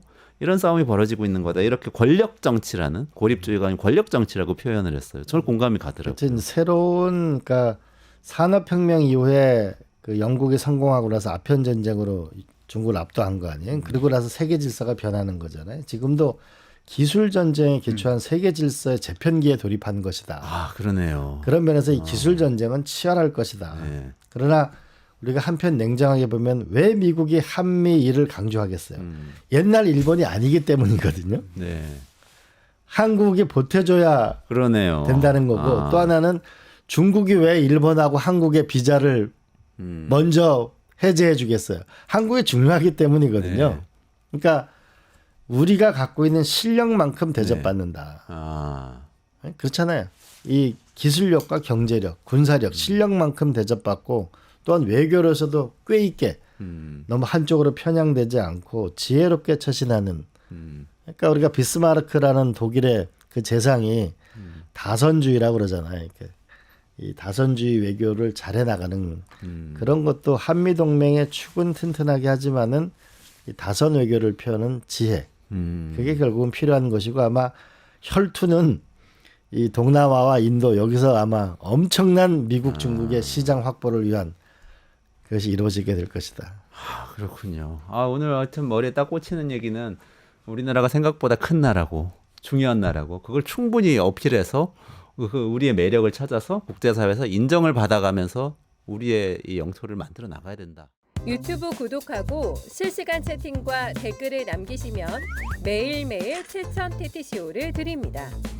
참여 방법은 통통물 어플을 다운로드하고 회원가입과 로그인을 해주세요. 마이페이지에서 나의 회원 고유 번호를 복사해주세요. 유튜브 구독 후 실시간 채팅이나 댓글창에 고유 번호를 한 번만 입력하면 준비 끝! 지금 유튜브 채팅과 댓글 쓰기 참여하고 실천 TTCO 받아가세요.